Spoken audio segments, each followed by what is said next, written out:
This call is now being recorded.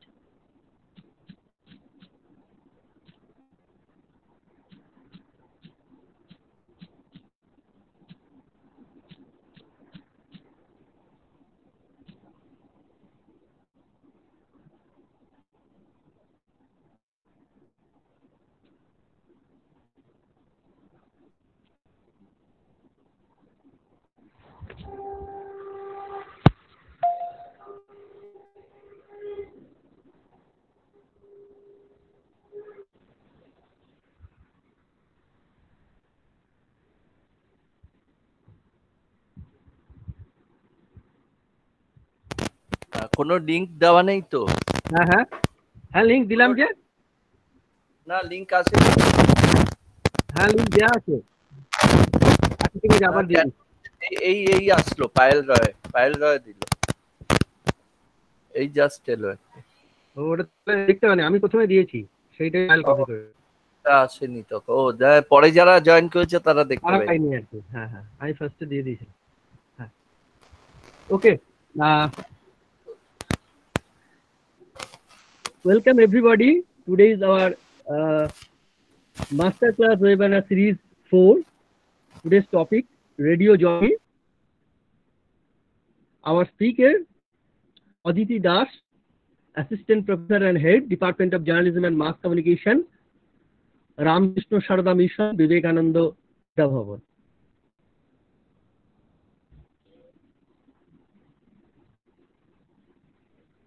আজকের দিনটা খুব গুরুত্বপূর্ণ একটা দিন ইনফরমেশন ব্রডকাস্টিং সার্ভিসের ক্ষেত্রে। আজকে ন্যাশনাল ব্রডকাস্টিং ডে। 1927 সালে যখন রেডিও স্টার্ট হয় তখন আমরা আজকের দিনটাতেই প্রাইভেট কোম্পানি মুম্বাইতে রেডিও স্টেশন, তখন বোম্বে, সে সময় রেডিও স্টার্ট করেছিল। পরবর্তী ক্ষেত্রে আমরা যখন অল ইন্ডিয়া রেডিওকে পাই, যেটা 8ই জুন হয়েছিল পরবর্তী ক্ষেত্রে, কিন্তু ন্যাশনাল ব্রডকাস্টিং ডে প্রথম আমরা রেডিওর স্বাদ ভারতবর্ষে পাই আজকের এই দিনটিতে। এবং এরকম একটা দিনে আমরা রেডিও জকি নিয়ে আলোচনা করতে চলেছি, যেটা আজকে ট্রেন্ড ছাত্রছাত্রী বা মাস কমিউনিকেশন নিয়ে যারা পড়াশোনা করে, রেডিও নিয়ে যারা চর্চা করে, রেডিও জকি একটা গুরুত্বপূর্ণ বিষয়। এবং এটা আমরা একাডেমিক্যালি আলোচনা করবো, অর্থাৎ রেডিও জকি এসে রেডিও জকি কিরকম হয় সেই জিনিসটা নয়। যেহেতু সবাই মাস কমিউনিকেশন নিয়ে এখানে পড়াশোনা করি, সুতরাং রেডিও জকি নিয়ে আমাদের চর্চা করা দরকার, যে কারা রেডিও জকি হচ্ছেন, কিভাবে হচ্ছেন, কি করছেন, কিংবা রেডিও জকি নিয়ে আমরা একাডেমিক্যালি চর্চা যে করব। আমাদের মধ্যে প্রফেসর অদিতি দাস রয়েছেন যিনি আলোচনা করবেন। Now I would like to request Aditi Das to deliver the lecture. Please, Aditi.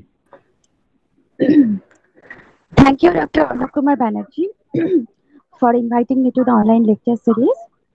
I also want to thank the principal ma'am and the other faculty members of this department. And good morning all the students. Today I'm going to talk on an important person of our radio channel, that is radio jockey. As I know, two people are students, so this lecture will be bilingual. That means I will speak in Bengali as well as English. Okay. যেরকম আমাদের sir বললেন যে আজকে রেডিওর প্রথম সম্প্রচার শুরু হয়েছিল, সেক্ষেত্রে ঢোকার আগে আমি দেখতে চাই তোমরা যারা ইয়াং জেনারেশন, তোমরা রেডিও কেন শোনো, মানে কি ভেবে একটা রেডিও শোনো। সোশ্যাল মিডিয়া বা অন্যান্য অনেক জায়গা আছে যেখানে আমরা আমাদের মনটা দিয়ে রাখতে পারি, তাও আমরা রেডিও কেন শুনি। তোমরা যদি একটু আনমিউট করে বলো বা চ্যাট বক্সে লেখো যে আমরা কোনো রেডিও চ্যানেলে রেডিও প্রোগ্রাম কেন শুনি, মানে কি দেখে শুনি, চ্যাট বক্সে লিখতে পারো। এনিওয়ান? কেউ যদি মনে করো চলে আসতে পারো সরাসরি আনমিউট করে। হ্যাঁ, সরাসরিও বলতে পারো।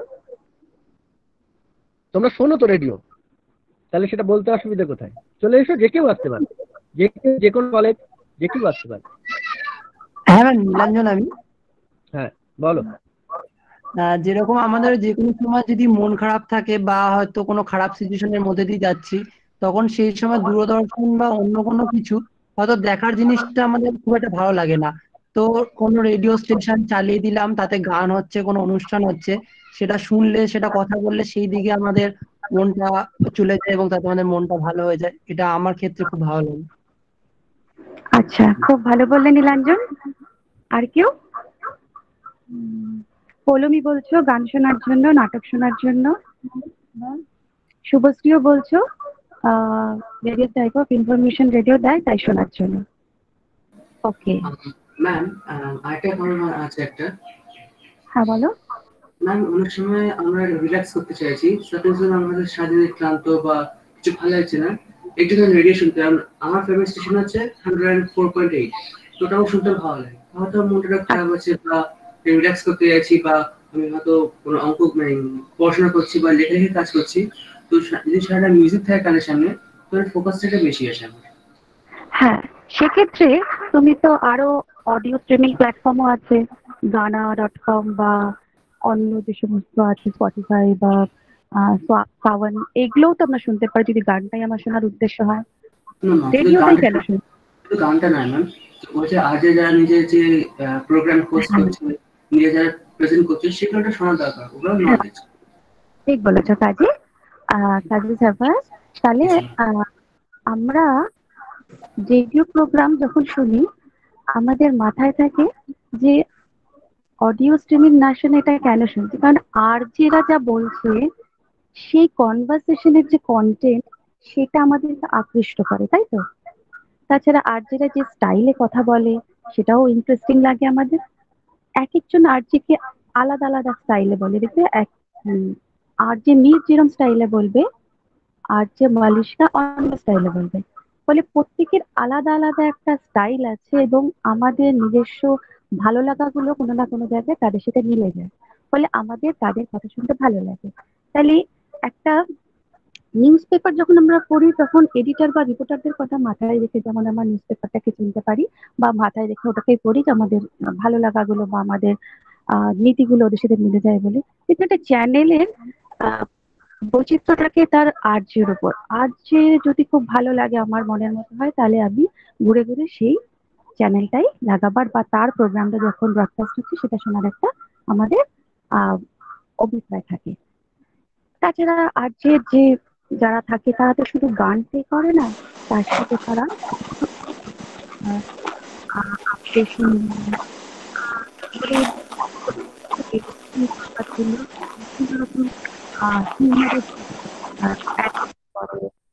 কিছু করে বা কোনো স্টোরির মতো করে উপস্থাপন করে। তো সবকিছু নিয়ে আমাদের এই প্রোগ্রাম গুলো খুব ভালো লাগে, ঠিক আছে? তো রেডিও জগতে ঢোকার আগে শুরুতে আমরা একটু দেখে নিই যে রেডিও ব্যাপারটা কবে এলো। আমরা জানি এই নিয়ে তোমরা জানো বা পরবর্তীকালে জানবে।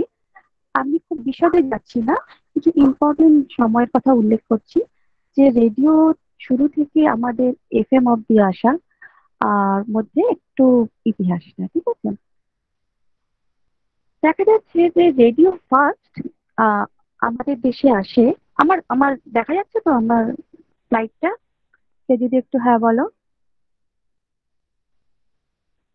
হ্যালো।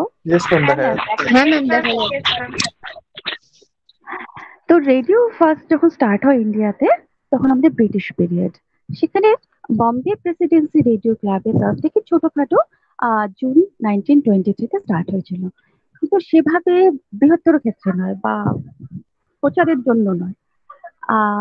পরবর্তীকালে 23 জুলাই মানে আজকে যেটা ডেট 1927 একটা এগ্রিমেন্ট হয়, সেখানে ইন্ডিয়ান ব্রডকাস্টিং কোম্পানি দুটি রেডিও চ্যানেল স্টেশনকে অথরাইজ করে তারা টেলিকাস্ট করবার জন্য। একটা হচ্ছে বম্বে স্টেশন, সেটা হচ্ছে 23 জুলাই, আর ক্যালকাটা স্টার্ট হয় একটু পরে 26 আগস্ট 1927। তারপর বিভিন্ন পরিবর্তনের মধ্যে দিয়ে এসে অল ইন্ডিয়া রেডিও আমি শুধু স্পেসিফিক ডেট গুলো একটু উল্লেখ করছি, অত বেশি তো যাচ্ছি না। অল ইন্ডিয়া রেডিও প্রতিষ্ঠিত হয় 8 জুন 1936। এর ইতিমধ্যে আবার টেলিভিশনেরও মানে তখন তো টেলিভিশন আসেনি, টেলিভিশনেরও তার জার্নি স্টার্ট করে দেয় 1959-এ 15 সেপ্টেম্বর। টেলিভিশন আসার সাথে সাথে রেডিও তার ঐতিহ্য কিন্তু আগের থেকে একটু হারাতে থাকে। যাই হোক, এইভাবে এফএম এর তখন তোমার রেডিওকে উজ্জীবিত করবার জন্য নতুন নতুন প্রোগ্রাম করার অভিপ্রায় দেখা যায়। সেখানে 1977-এ ম্যাড্রাসের প্রথম এফএম ব্রডকাস্টিং শুরু হয় এবং সেখান থেকে প্রাইভেটাইজেশন শুরু হয়। আর আমরা যেরকম আজকের ডেটে শুনি এফএম স্টেশন, অনেক অনেক আমাদের 7-8টা, তোমরা নিশ্চয়ই জানো কতগুলো এফএম স্টেশন আছে। রেডিও মির্চি, রেডিও এফএম, বিগে এফএম। সেরকম প্রথম হচ্ছে ব্যাঙ্গালোরের radio city, started on 3rd July 2001। এবার আমরা তাহলে জেনে নিই যে রেডিও, এক মিনিট, হ্যাঁ, রেডিও জকি তাহলে বলতে কি বুঝেন? রেডিও জকি শব্দটির বা আরজি কথাটি এসেছে প্রথমে ডিস্কো থেকে, যে ডিস্ক জকিরা আছে যারা মিউজিক প্লে করে, এটা একটা ওয়েস্টার্ন কালচারে ছিল। সেখান থেকে এই রেডিও ডিস্ক জকি নামটা এসেছে। আগে এদেরকে বলা হতো, অনেক দেশে বলা হয় রেডিও পার্সোনালিটি, অনেকে বলা হয় রেডিও প্রেজেন্টার, রেডিও অ্যানাউন্সার, বা অনেক জায়গায় রেডিও হোস্ট। তবে ইন্ডিয়াতে সর্বপ্রথম যেখানে রেডিও জকি টার্মটা ইউজ করে, এরপর পাকিস্তানে হয়েছিল। যাই হোক, এই প্রথম দিকে এরা কি করতো, প্রথম দিকে এরা অ্যানাউন্সমেন্ট করতো, কমেন্ট করতো, নিউজ, বিশেষ করে নিউজের উপর ফোকাসটা বেশি ছিল। আর রেডিও টক শো যেগুলো হয়, টক প্রোগ্রাম, সেগুলো বিশেষ করে এখানে প্রচারিত হতো। উল্লেখযোগ্য নাম যদি বলতে পারি, ডরোথি কেলগান, ওয়াল্টার উইনশেল, এরা খুব বিখ্যাত ছিলেন এবং পরিচালনা করতেন খুব ভালো করে রেডিও প্রোগ্রাম। তারপর 1960-এর দশকে একটা বিপুল পরিবর্তন আসে। তখন টেলিফোনের মাধ্যমে রেডিও স্টেশনে ফোন করা শুরু হতে থাকে, মানে ফোন ইন অনুষ্ঠান। দর্শক বা শ্রোতা তারা রেডিও স্টেশনে ফোন করে প্রোগ্রাম চলাকালীন তাদের সাথে যোগাযোগ করতে পারছে এবং প্রেজেন্টারের সাথে বা অ্যানাউন্সারের সাথে বার্তালাপ করতে পারছে। এখানে কি হতো, তাছাড়াও ফোন ইন ছাড়াও ইন্টারভিউ হতো এবং নিউজ অ্যান্ড পাবলিক অ্যাফেয়ার্স গুলো অনুষ্ঠানের প্রাধান্য বেড়ে যায়। বিখ্যাত আরো এরকম পার্সোনালিটি আছে, মার্টিন ব্লক, ডিক ক্লার্ক, এই সমস্ত প্রতিভা দেখা যায়। এরপরে ইন্ডিয়াতে আসলো। ইন্ডিয়াতে আমাদের দেখলামই আমরা ইতিহাসে কবে শুরু হয়েছে।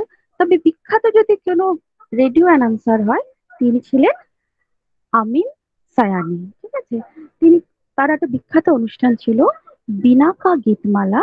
তখন রেডিও সিলন থেকে এটা ব্রডকাস্ট হতো। সময়টা ছিল 1952 থেকে 1988 পর্যন্ত। এটা একটা খুব পপুলার উইকলি কাউন্টডাউন শো ছিল হিন্দি সিনেমা তৎকালীন। সবাই অপেক্ষা করে থাকতো এই বিনাকা গীতমালার জন্য, যে কোন গান 1 নম্বরে আসলো, কোন গান 2 নম্বরে আসতো, এগুলো শুনবার জন্য। পরবর্তীকালে রেডিও সিলন থেকে অনুষ্ঠানটা চলে যায় অল ইন্ডিয়া রেডিওর বিবিধ ভারতীতে। তখন সালটা ছিল 1989 থেকে 1994। তখন আর যে বলা হতো না, বললামই, তখন রেডিও অ্যানাউন্সার বলা হতো। আর এই আমিন সায়ানি, তার একটা বিশেষ স্টাইল ছিল বলার, যেটা তোমরা হয়তো দেখেছো বা শুনেওছো। অনেক ক্ষেত্রে অনেক রেডিও জকিরা তাকে ইমিটেট করার চেষ্টা করে। তার স্টাইলটাই ছিল এরম ভাবে একটা মেলোডিয়াস টাচ নিয়ে বলার, বেহনো আর ভাইও, এরম ভাবে শুরু করা। তৎকালীন সময় কিন্তু এটা একটা বড় পদক্ষেপ ছিল, একটা স্টিরিওকাস্টকে ব্রেক করার। কারণ আমরা মূলত ইন্ডিয়ান কালচারে তোমরা ছেলেদেরকে একটু প্রাধান্য দিয়ে থাকি, মানে ভাইও আর বেহনো করে অ্যাড্রেস করার একটা প্রবণতা থাকে। কিন্তু আমিন সায়ানি তার অনুষ্ঠানে বেহনো আর ভাইও বলে একটা সুন্দর সুরলা আওয়াজে সেই প্রোগ্রামটাকে তিনি সেই সময় উপস্থাপিত করতেন। তার এই স্টাইলকে কিন্তু পরবর্তীকালে অনেক আরজিরাই ফলো করেছেন। তাহলে আমরা যদি দেখি আরজি, তাহলে বলতে আমরা কি বুঝছি? আরজি হচ্ছে a person who hosts a radio talk show where he or she selects the music to be played, কি মিউজিক চালাতে হবে বা কোন রেকর্ডেড মিউজিক প্লে করতে হবে সেটা সে করছে, বা কোনো রেডিও টক শো হলে সেটাও সে টপিক অফ ডিসকাশনও করছে, বা ফোনিং অনুষ্ঠান হলে অডিয়েন্সের সাথে ইন্টারঅ্যাক্ট করছে। আমাদের তাহলে ফেমাস কিছু আমরা দেখে নিই, যেখানে আমাদের ফেমাস কিছু আরজির নাম। আরো অনেক আরজি আছে, আমরা সবার কথা বললাম না। এই যে আমিন সায়ানির কথা বললাম, বিখ্যাত অনুষ্ঠান বিনাকা গীতমালা, তিনি তো আছেই। আরো পপুলার যারা আছেন তার মধ্যে উল্লেখযোগ্যের মধ্যে হচ্ছে আরজে মালিশকা, যিনি তার বিখ্যাত অনুষ্ঠান মর্নিং নাম্বার উইথ বালিশকা, সেটা মুম্বাই থেকে প্রচারিত হয় রেড এফএম এ। তাছাড়াও আছে আরজে নাভেদ।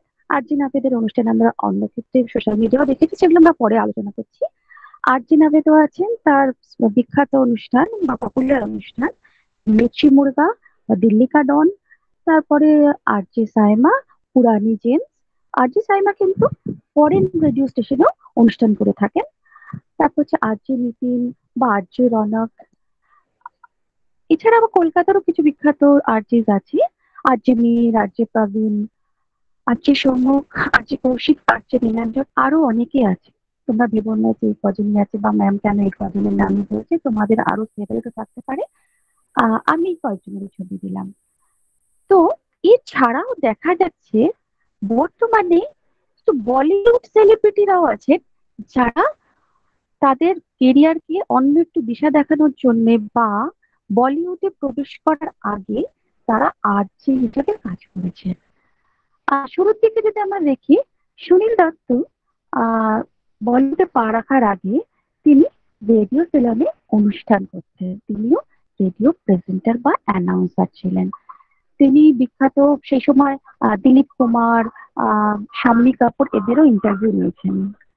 তাছাড়া বলিউডে পা রাখার আগে আয়ুষ্মান খুরানা বা তার ভাই আপার শক্তি খুরানা, মনীষ কল, সাইয়েদ জাফরি, এরা সবাই আরজে ছিল। পরবর্তীকালে এরা বিভিন্ন, আমরা মনীষ পাল বলিউডও যেমন পা রেখেছে, তাছাড়া বিখ্যাত হোস্ট তোমরা জানোই। আয়ুষ্মান খুরানাকে আমরা সবাই জানি। এবার করিনা কাপুর বা করণ জোহর বা নেহা ধুপিয়া, এরাও তাদের অ্যাক্টিং কেরিয়ারকে একটু অন্য দিশা দেখানোর জন্য বা একটু অন্য টেস্ট নেওয়ার জন্য তারাও রেডিওতে পা রেখেছে। তারা লাইভ চ্যাট শো করে। তোমার রেডিও ইশক বলে একটা চ্যানেল আছে, সেখানে করিনা কাপুর খানের নিজস্ব শো চলে। তেমনি করণ জোহরেরও কলিং করণ বলে অনুষ্ঠান হয়, আমরা শুনেওছি, নিশ্চয়ই তোমরা শুনেছো। তাহলে আমাদের এই আরজে হতে গেলে কি কি কোয়ালিটি থাকতে হবে, যাতে আমরা বুঝতে পারি যে এই মানুষটা আরজে হওয়ার, বা তুমি নিজেকেও বুঝতে পারো যে আমার মধ্যে সে আরজে হওয়ার একটা কোয়ালিটি আছে। তো দেখি না একটু পয়েন্ট গুলো কি কি আছে।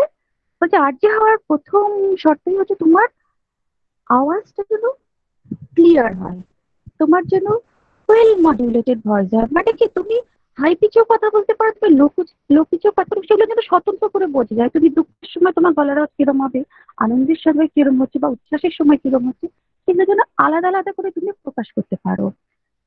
তুমি যেহেতু রেডিওতে আছে, তুমি এটা একটা শ্রাব্য মাধ্যম, তো সেখানে তোমার উচ্চারণের দিকে যেন খুব ভালো তোমার দখল থাকে, তোমার ডিকশন যেন ভালো হয়, তোমার প্রনাউন্সিয়েশন, তুমি কিভাবে ডেলিভারি করছো তোমার কথাটাকে, সেটার দিকেও প্রচুর ভালো খেয়াল রাখতে হবে বা ভালো খেয়াল রাখতে হয়।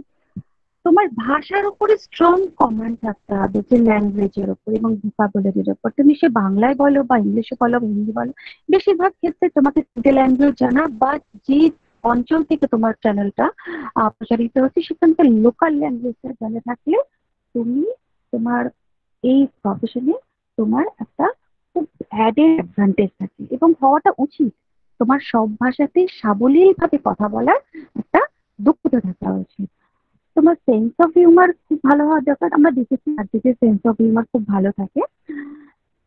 তারপর হচ্ছে দিল থাকার দরকার, তোমার একটা ইন্টারেক্ট করার বা অডিয়েন্সকে আকর্ষিত করার, তাদের সাথে কথা বলার, তাদের সাথে কানেকশন তৈরি করার, কথা বলে সেই এবিলিটিটা তোমার মধ্যে থাকার দরকার। তাছাড়া কি স্পন্টেনিয়াস হতে হবে, পেশেন্ট হতে হবে, চার্মিং হতে হবে, ফ্রেন্ডলি হতে হবে, পার্সোনালিটি একটু ডেভেলপ করতে হবে তোমার। এইগুলো যদি তোমার একটু খামতি থেকে চেষ্টা করো এই প্রফেশনে আসতে গেলে, এগুলো নিজের মধ্যে একটু গড়ে তুলবার। আর যেহেতু টিম ওয়ার্ক, তোমাকে হয়তো তুমি একাই কাজ করছো, কিন্তু রেডিও স্টেশনটাতে একটা কাজ করা টিম ওয়ার্ক, তাই তোমাকে ভালো টিম প্লেয়ার হতে হবে এবং নিজের উপর কনফিডেন্ট থাকতে হবে। আর কি, তোমার স্টাইল হতে হবে ইউনিক স্টাইল, যাতে তোমাকে একটা আরজেকে অন্য স্টেশনের অন্য আরজের সাথে আলাদা করা যায়। আর কি, এখানে একটা লিখেছি দেখো, সুপার ক্রিয়েটিভ হতে হবে, ইমাজিনেটিভ হবে, ইনোভেটিভ হবে। তোমাকে নতুন নতুন ধারণা নিয়ে আসতে হবে। মানে ধরো তোমাকে আমি একটা টপিক দিয়ে দিলাম, তুমি যদি কোনোদিন আর্টসের অডিশন দিতে চাও বা আর্টসের জন্য সিলেক্ট হওয়ার জন্য ইন্টার্নশিপে যাও, দেখবে তোমাকে একটা টপিক দিয়ে বলবে তুমি বলো এর সম্পর্কে 2-3 মিনিট। তো তোমাকে ইমাজিনেটিভ হয়ে কল্পনা করে সঙ্গে সঙ্গে সুন্দর করে সেই জিনিসটার পর বলে দেবে। ধরো তোমাকে বললো আজকে সকাল নিয়ে সুন্দর করে কথা বলো তুমি আজকে সকালে কি দেখছো। তো তোমাকে সেই যে আলাদা করে সবাই যেটা বলবে সেটা না বলে তোমাকে নতুন করে কি বলা যায় সেরকম একটা ক্রিয়েটিভিটি তোমার মধ্যে থাকতে হবে, ইনোভেটিভ হতে, ইমাজিনেটিভ হতে হবে, তাহলে যাতে কনভারসেশনটা তোমার ইন্টারেস্টিং হয়। আর হার্ডওয়ার্কে গেলে কি কি স্কিলস ডেভেলপ করতে হবে তোমাকে, ওগুলোতে গেলে কোয়ালিটি, এবার হচ্ছে স্কিলস, কি কি স্কিলস তোমাকে ডেভেলপ করতে হবে। তোমাকে মানে শুধু আর্য হবো বলে আমি টিভি পেপার টোপার পড়লাম না বা সাম্প্রতিক কোনো ঘটনা সম্পর্কে আপডেট থাকাও তাহলে হলে হবে না। কিন্তু তোমাকে যে অঞ্চল থেকে চলছে সেখানকার লোকাল নিউজ সম্পর্কে জানতে হবে, ন্যাশনাল লেভেলে জানতে হবে, ইন্টারন্যাশনাল, তোমাকে আপ টু ডেট থাকতে হবে। এই প্রফেশনে শুধু আর্য বলে না, আমাদের যে সাংবাদিকতা অ্যাজ এ হোল প্রফেশন, আমাদের সবাইকে সবসময় আপ টু ডেট থাকতে হবে, নাহলে আমরা বুঝতে পারবো না বা পিছিয়ে পড়বো যদি তথ্যের গ্যাপ থেকে যায়। আর এক্সেলেন্ট প্রেজেন্স অফ মাইন্ড থাকতে হবে। এটা আমি কোয়ালিটির মতো বলতে পারি বা স্কিলের মতো বলতে পারি, কারণ তুমি এমন এমন সিচুয়েশনে হয়তো পড়ে গেলে বা ফোন ইন অনুষ্ঠান হচ্ছে, এমন উত্তর কোনো শ্রোতা দিল বা এমন প্রশ্ন করে বলছো, তোমাকে ট্যাক্টফুলি সেটাকে হ্যান্ডেল করতে হবে। মানে রেগে গেলে চলবে না। হয়তো তুমি এমন একটা অনুষ্ঠান করছিলে যেখানে হয়তো খুব রেগে গেছে, ধরো তুমি মির্চি মুরগা বা এরকম কিছু অনুষ্ঠান করছো যেখানে যাকে নিয়ে তুমি বানাচ্ছো সে খুব রেগে গেছে, খুব বাজে ভাষায় কথা বলছে। তো সেক্ষেত্রে তোমার এক্সেলেন্ট প্রেজেন্স অফ মাইন্ড যদি থাকে, তুমি কাম হয়ে শান্ত হয়ে হ্যান্ডেল করবে, গুড সেন্স অফ হিউমার দিয়ে ব্যাপারটাকে কন্ট্রোল করবে। তো সেইগুলো তোমাকে আয়ত্ত করতে হবে, এই স্কিল গুলোকে। আর কি বলছো এবং শব্দ চয়ন যেগুলো, সেই শব্দগুলো ঠিক মতো সিলেক্টেড ওয়েতে, মানে উল্টো পাল্টা কথা বলে ফেলবো না। যদি আমার মুখ দিয়ে কোনো রকম ভুল তথ্য বেরিয়ে যায়, সেটাকে আমি ম্যানেজ কি করে করবো সেই দক্ষতাটাও আমাকে ডেভেলপ করতে হবে। আর সাথে সাথে আবার এন্টারটেনও করতে হবে। ফলে তোমাকে বিভিন্ন tricky funny style of presentation তোমাকে শিখতে হবে। তাছাড়া কি, তুমি যেহেতু একটা বদ্ধ রুমের মধ্যে মাইক্রোফোনে কথা বলছো, মাইক্রোফোনে সবকিছু বলা যায় না বা কিভাবে মাইক্রোফোন ইউজ করতে হয় সেই ম্যানার গুলো তোমাকে ভালো করে শিখে নিতে হবে। আর খেয়াল রাখতে হবে যেহেতু একটা টাইম বাউন্ড প্রোগ্রাম, অতএব টাইম ম্যানেজমেন্টটা আমাকে সবসময় খেয়াল রাখতে হবে। আর আমাকে সাথে সাথে অনেক কাজ করতে হচ্ছে, আমাকে কথাও বলতে হচ্ছে, আমাকে আপডেটও দিতে হচ্ছে, আবার আমাকে মিউজিকও চালাতে হচ্ছে, বা দুটো গানের মাঝখানে হয়তো আমাকে কিছু কথা বলে দিতে হচ্ছে, বা বিজ্ঞাপনের কথা হলে সেটাও বলে দিতে হচ্ছে, কোনো কনটেস্ট থাকলে সেটারও উল্লেখ করতে হচ্ছে, পুরো প্রাইজ দেওয়ার থাকলে সেটারও উল্লেখ করতে। এই যে মাল্টিটাস্কিং, সেটা তোমাকে একটু রপ্ত করে নিতে হবে। সেটা অবশ্য করতে করতে অবশ্যই রপ্ত হয়ে যায়।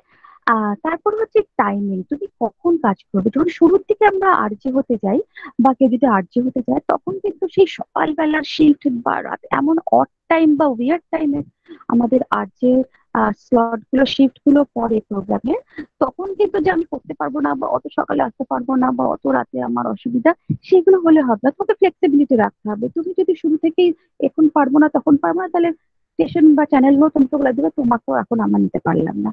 তো তোমাকে যে কোনো শিফটে কাজ করার একটা ফ্লেক্সিবিলিটি থাকতে হবে। আর যেহেতু মিউজিক প্লে করতে হচ্ছে, অর্থাৎ মিউজিক প্রোগ্রামিং নিয়ে তোমাকে নলেজ থাকতেই হবে, যে কিভাবে ফেড করে কিভাবে ফেড ইন হচ্ছে, বা একটা গান থেকে আরেকটা গানের ট্রানজিশনের ফেসটাকে কিভাবে আমি করবো, সেগুলো সব তোমাকে শিখে নিতে হবে। তার সাথে সাথে স্ক্রিপ্ট রাইটিং করতে হয়। অনেক সময় আর্টিস্টদের নিজেরও স্ক্রিপ্ট লিখতে হয়, বিশেষ করে স্ক্রিপ্ট রাইট করে সেটাকে আবার প্রেজেন্ট করার আগে নিজেকে একটু ঝালিয়ে নিয়েও আসতে হয়। আমি আজকে কি বলতে চলেছি, কিভাবে বলবো, এরপরে অ্যাড হবে, তারপর ওই গানটা হবে, তারপরে আমি ইন্টারভিউতে পাবো, এগুলো সব আমাকে ভালো করে স্ক্রিপ্ট বানিয়ে রাখতে হবে। তাই যদি স্ক্রিপ্ট মেনে ফলো করি, তাহলে বিষয়টা যে কোনো দেশের টেলিভিশন হোক বা রেডিও হোক, যদি স্ক্রিপ্ট অনুযায়ী একটা প্রোগ্রাম চলে, তাহলে প্রেজেন্টেশন বা চালানোর খুব সুবিধা হয়ে থাকে। আর টেকনিক্যাল যে ইনস্ট্রুমেন্ট গুলো থাকে সেগুলো নিয়েও নলেজ থাকতে হবে। রেডিওটেশন চালানোর জন্য mixer, CD player, headphone, microphone, faders, কিভাবে ভয়েস পিচটাকে মডুলেশন করা যায়, কিভাবে এফেক্ট দেবো, ব্যাকগ্রাউন্ড মিউজিক, এগুলো সব সম্পর্কে তোমাকে নলেজ গেইন করতে হবে।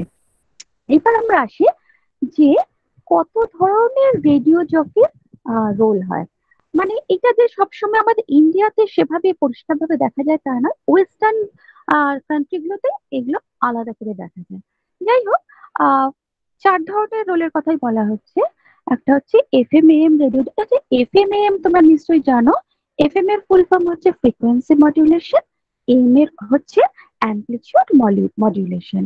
এফএম এর কোয়ালিটি কি বলতো? এফএম এর সাউন্ড কোয়ালিটি খুব ভালো হয়, কারণ এখানে হায়ার ব্যান্ডউইথ থাকে। হ্যাঁ, ফলে সাউন্ড কোয়ালিটি কিন্তু খুব ভালো হয়। সেদিক থেকে এম এর ক্ষেত্রে সাউন্ড কোয়ালিটি কিন্তু পুর হয়, এবং আহ, সেক্ষেত্রে মানে লঙ্গার ডিস্টেন্স যারা এম পারে কিন্তু এফএম পারে না। আর কি, এএম এর ক্ষেত্রে ফ্রিকোয়েন্সি রেঞ্জ থাকে 535 টু 1705 কিলোহার্টজ, আর এফএম এর ক্ষেত্রে থাকে তোমার 88 থেকে 108 মেগাহার্টজ। ঠিক আছে, হার্টজ স্পেকট্রামে। এগুলো যখন আমরা রেডিওর এফএম এম আলাদা করে পড়বো, তোমাদের সিলেবাস অবশ্যই আছে, তোমরা তখন ওটা আরো ডিটেলসে পড়ে নেবে। আর একটা সবচেয়ে পার্থক্য হচ্ছে এএম এ একটু নয়েজ বেশি আসবে বা ঝিরঝির বেশি করে, এফএম এর কিন্তু মানে দে আর লেস সাসেপ্টেবল টু নয়েজ। যাই হোক, এবার যারা এই এফএম এএম রেডিও জকিজ হয় তারা কিরম কাজ করে? তারা usually work public radio station, যেগুলো আমাদের দেশে, আমাদের কলকাতাতে যেগুলো আছে। তারা তারা কি করে? তারা অডিয়েন্সের সাথে ইন্টারাক্ট করে, মানে ফোন ইন অনুষ্ঠান হয় সেগুলো। তারপর হচ্ছে তারা সাইমালটেনিয়াসলি মিউজিকও চালায়, কথাও বলে, বা দুটো একসাথে করে। তাছাড়াও আরো প্রোগ্রাম আছে, এটাও আমাদের দেশে আছে, সেটা হচ্ছে রেডিও টক শো। তোমরা নিশ্চয়ই জানো, আমাদের পাবলিক কিছু এফএম চ্যানেল আছে, মানে গভর্নমেন্ট এফএম চ্যানেল, এবং বেশিরভাগই প্রাইভেট। তো গভর্নমেন্ট এফএম চ্যানেল হচ্ছে তোমার যেগুলো রেনবো বা এফএম গোল্ড। এইখানে যে সমস্ত টক শো হয় সেগুলো কিন্তু রেগুলেশন মেনটেন করে হয়, এবং সেখানে কথা বলার ধরনও বা প্রেজেন্টেশনও খুব নিয়ন্ত্রিত ওয়েতে হয়। তো যাই হোক, এখানে যিনি রেডিও টক যিনি টক শো করেন বা রেডিও টক প্রোগ্রামটা করেন, তাদের একটা পুরো এন্টার পিরিয়ডটাই তাকে কথা বলতে হয়। তারা বিভিন্ন সোশ্যাল পলিটিক্যাল ইস্যুতে কথা বলে থাকে। আর তারা মনে করো কোনো একটা আইন বিষয়ক কোনো টক শো হচ্ছে বা COVID-19 নিয়ে কোনো টক শো হচ্ছে, তাহলে তারা বিশদে সেই সমস্ত কথা বলেন, বা এক্সপার্টের ওপিনিয়ন নেওয়ার জন্য এক্সপার্টের বাইট নিয়ে আসেন, বা এক্সপার্ট স্টুডিওতে এসে রেকর্ডিং করে দিতে পারেন। তো সেগুলো সেখানে ব্যবহার করা হয়। ফোন ইন অনুষ্ঠানের মাধ্যমে দর্শকও ফোন করে তাদের প্রশ্নের উত্তর দেয়। তো এইগুলো টক শোতে হয়ে থাকে। বিশেষ করে তাদেরকে টক রেডিও জকি বলে। আর স্পোর্টস টক রেডিও জকি, এটা আমাদের দেশে সেভাবে অত প্রচলিত নয়। এখানে কি হয়, বিশেষ স্পোর্টস এর খবর নিয়ে খুব প্রচলিত না হলে আমাদের দেশেও আছে, আর নেই বলবো না। তো সেক্ষেত্রে এখানে যারা কম বেশি দেখা যায়, যারা ফর্মার অ্যাথলেট আছে বা যারা স্পোর্টস রাইটার, তারাই এখানে আর্টের মতো করে রোল প্লে করে, এবং ধারাভাষ্য বা তোমার কমেন্ট্রি যেটা হয় রেডিও টকে, স্পোর্টস টকে বলে, এবং তারা তাদের নিজস্ব কমেন্টও এই সমস্ত প্রোগ্রাম চলাকালীন দিয়ে থাকে। তাদের নিজস্ব মন্তব্য, তারা কি গতি প্রকৃতি দেখছে, খেলা করলে কিছু করাতে পারে, সেগুলো নিয়ে খুব হাসি হিউমারের সাথে মজা করে তথ্যবহুল ইনফরমেশন তারা দিয়ে থাকেন। আর আছে কি স্যাটেলাইট রেডিও জকি, এখানে একটা সেই এফএমএম আরটিসের মতো। তাদের অবশ্য তাদের মধ্যে তোমার কোনো বাধ্যবাধকতা থাকে না যে এগুলো বলতে পারবে না বা সেগুলো বলতে পারবে না, কারণ এফএম চ্যানেল গুলো যেগুলো হয় সেগুলো জনগণের সামনে যেহেতু ব্রডকাস্ট হচ্ছে, অর্থাৎ তাদেরকে কিছু মেনে চলতে হয়, যাতে কোনোভাবে সমস্ত আইন নিয়ম কানুন সব ভালো করে জেনে বুঝে কন্ট্রোভার্সি কথা বলতে হয়। কিন্তু স্যাটেলাইট রেডিও চ্যানেলে দেখা যাচ্ছে তারা কোনো টপিক এক্সপ্লিসিট ওয়েতে বলতে পারে, তারা নিজেদের কমেন্ট দিতে পারে, সেন্সিটিভ ইস্যুগুলোতেও এক্সপ্লিসিট ওয়েতে কথা বলতে পারে। অত বাধ্যবাধকতা নেই তুমি এটা কি বললে বা ওরম ভাবে বলতে পারো না, এটা অনেক রক্ষণশীল একটা চ্যানেল, তুমি এসব কথা বলতে পারো না, সেরকম ব্যাপার নেই। মানে এরা কোনো রেগুলেটেড হয় না। এবার হচ্ছে প্রেজেন্টেশন। যারা রেডিও কি হয় তারা কিরকম ধরনের প্রেজেন্টেশন করে থাকে? দু ধরনের হয়, একটা হচ্ছে পার্সোনালাইজড প্রেজেন্টেশন আর একটা হচ্ছে অ্যাগ্রেসিভ প্রেজেন্টেশন। পার্সোনাল প্রেজেন্টেশন কি, তারা বিশেষ করে গভর্নমেন্ট চ্যানেলে যারা প্রেজেন্ট করে তাদের মধ্যেও দেখা যায় অন্যান্য ক্ষেত্রে অন্যান্য প্রাইভেট চ্যানেলগুলোকেও এরকম ভাবে প্রেজেন্ট করে থাকে। সেখানে হচ্ছে প্রেজেন্টারের যারা শ্রোতা আছে তাদের সাথে ফুল ইনভলভমেন্ট থাকে।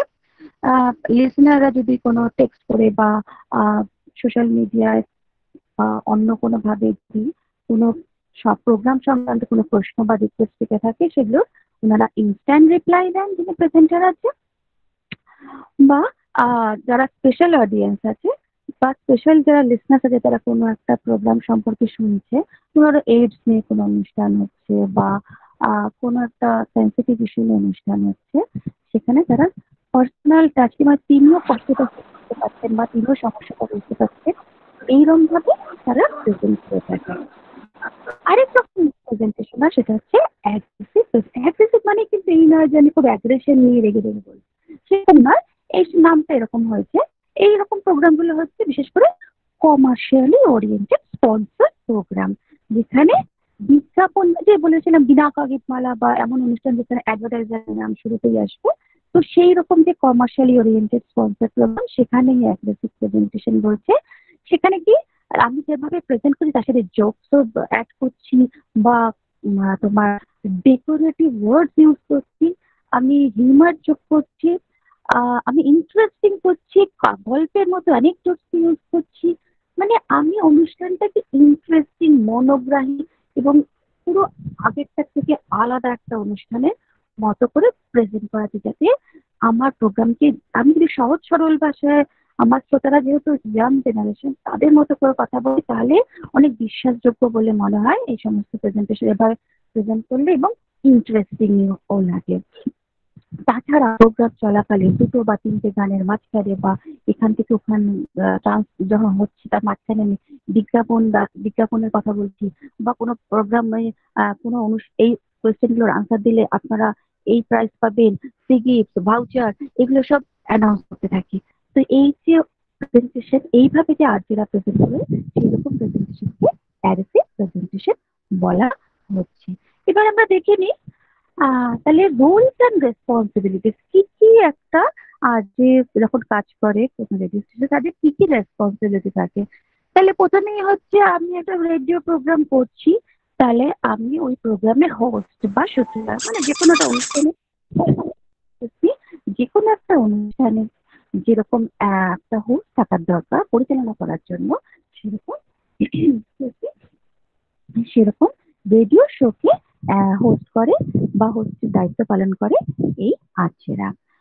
তাকে অবশ্যই স্ক্রিপ্ট মেনে কাজ করতে হবে।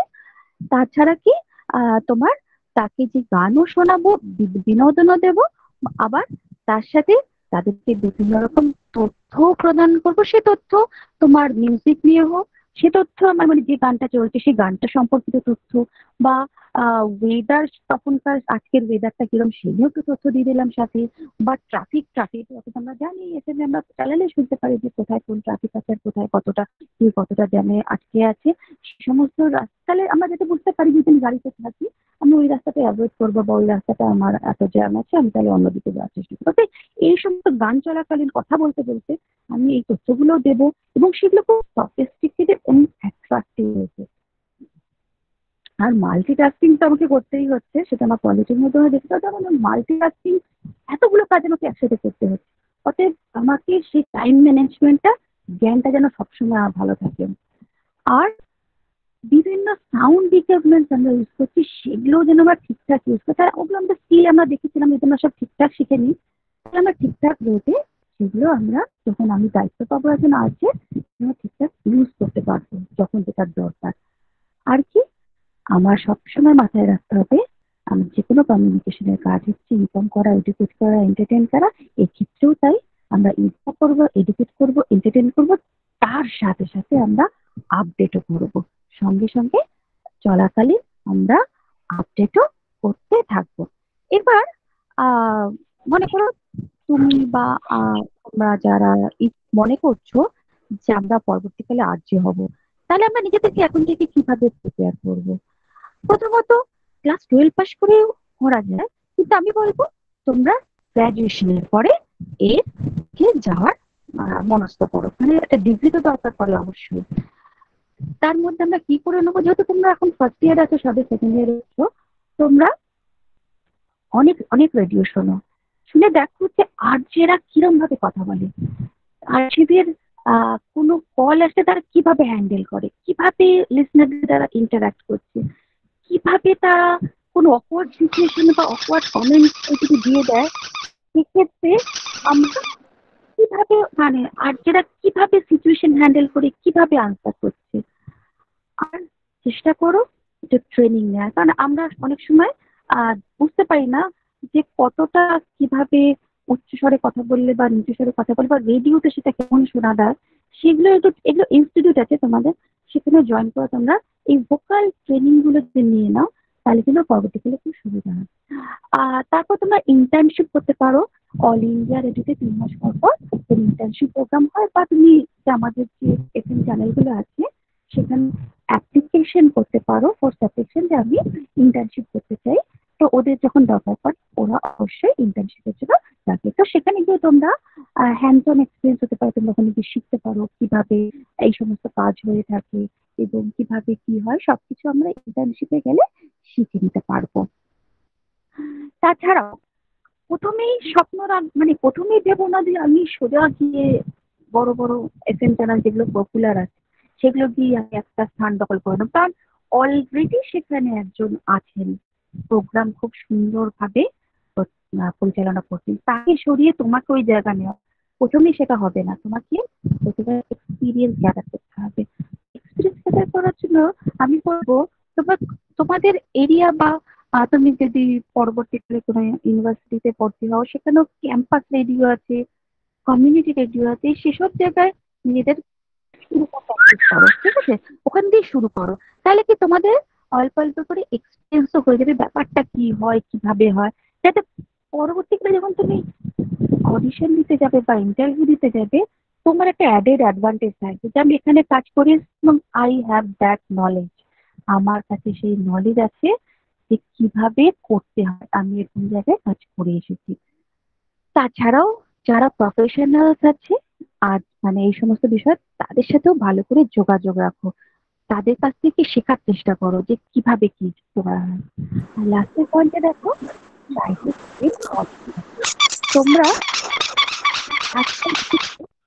যে পডকাস্ট একটা শব্দ, পডকাস্টটা কি নিশ্চয়ই অনেকেই জানো, তাও আমি একটু বলে দিচ্ছি। পডকাস্ট হচ্ছে একটা এরকম অডিও ফাইল যেখানে তুমি তোমার কোনো একটা টপিককে বেছে নিয়ে কোনো একটা বিষয়ে সেখানে নিজে সুন্দর করে একটা প্রেজেন্টেশন দিলে, অডিও প্রেজেন্টেশন, এবং সেটা পরবর্তীকালে বিভিন্ন পডকাস্ট প্ল্যাটফর্ম আছে, সেটা অ্যাপেল হোক বা স্পটিফাই হোক বা অ্যাঙ্কার হোক বা গুগল পডকাস্ট হোক, সেখানে আপলোড করে দেবে, ঠিক আছে? আপলোড করার আগে দেখবে ওখানে ব্যাকগ্রাউন্ড মিউজিক দেওয়ার অপশন আছে, মানে এগুলো অ্যাপ তুমি আপলোড করেও করতে পারো। তো কিভাবে করবে, ওর তোমার এটা সবচেয়ে বড় উদাহরণ হচ্ছে আমাদের দেশের প্রধানমন্ত্রী নরেন্দ্র মোদী দেখবে মন কি আওয়াজ বলে অনুষ্ঠানটা করেন, সেটাও কিন্তু একটা পডকাস্টের উদাহরণ।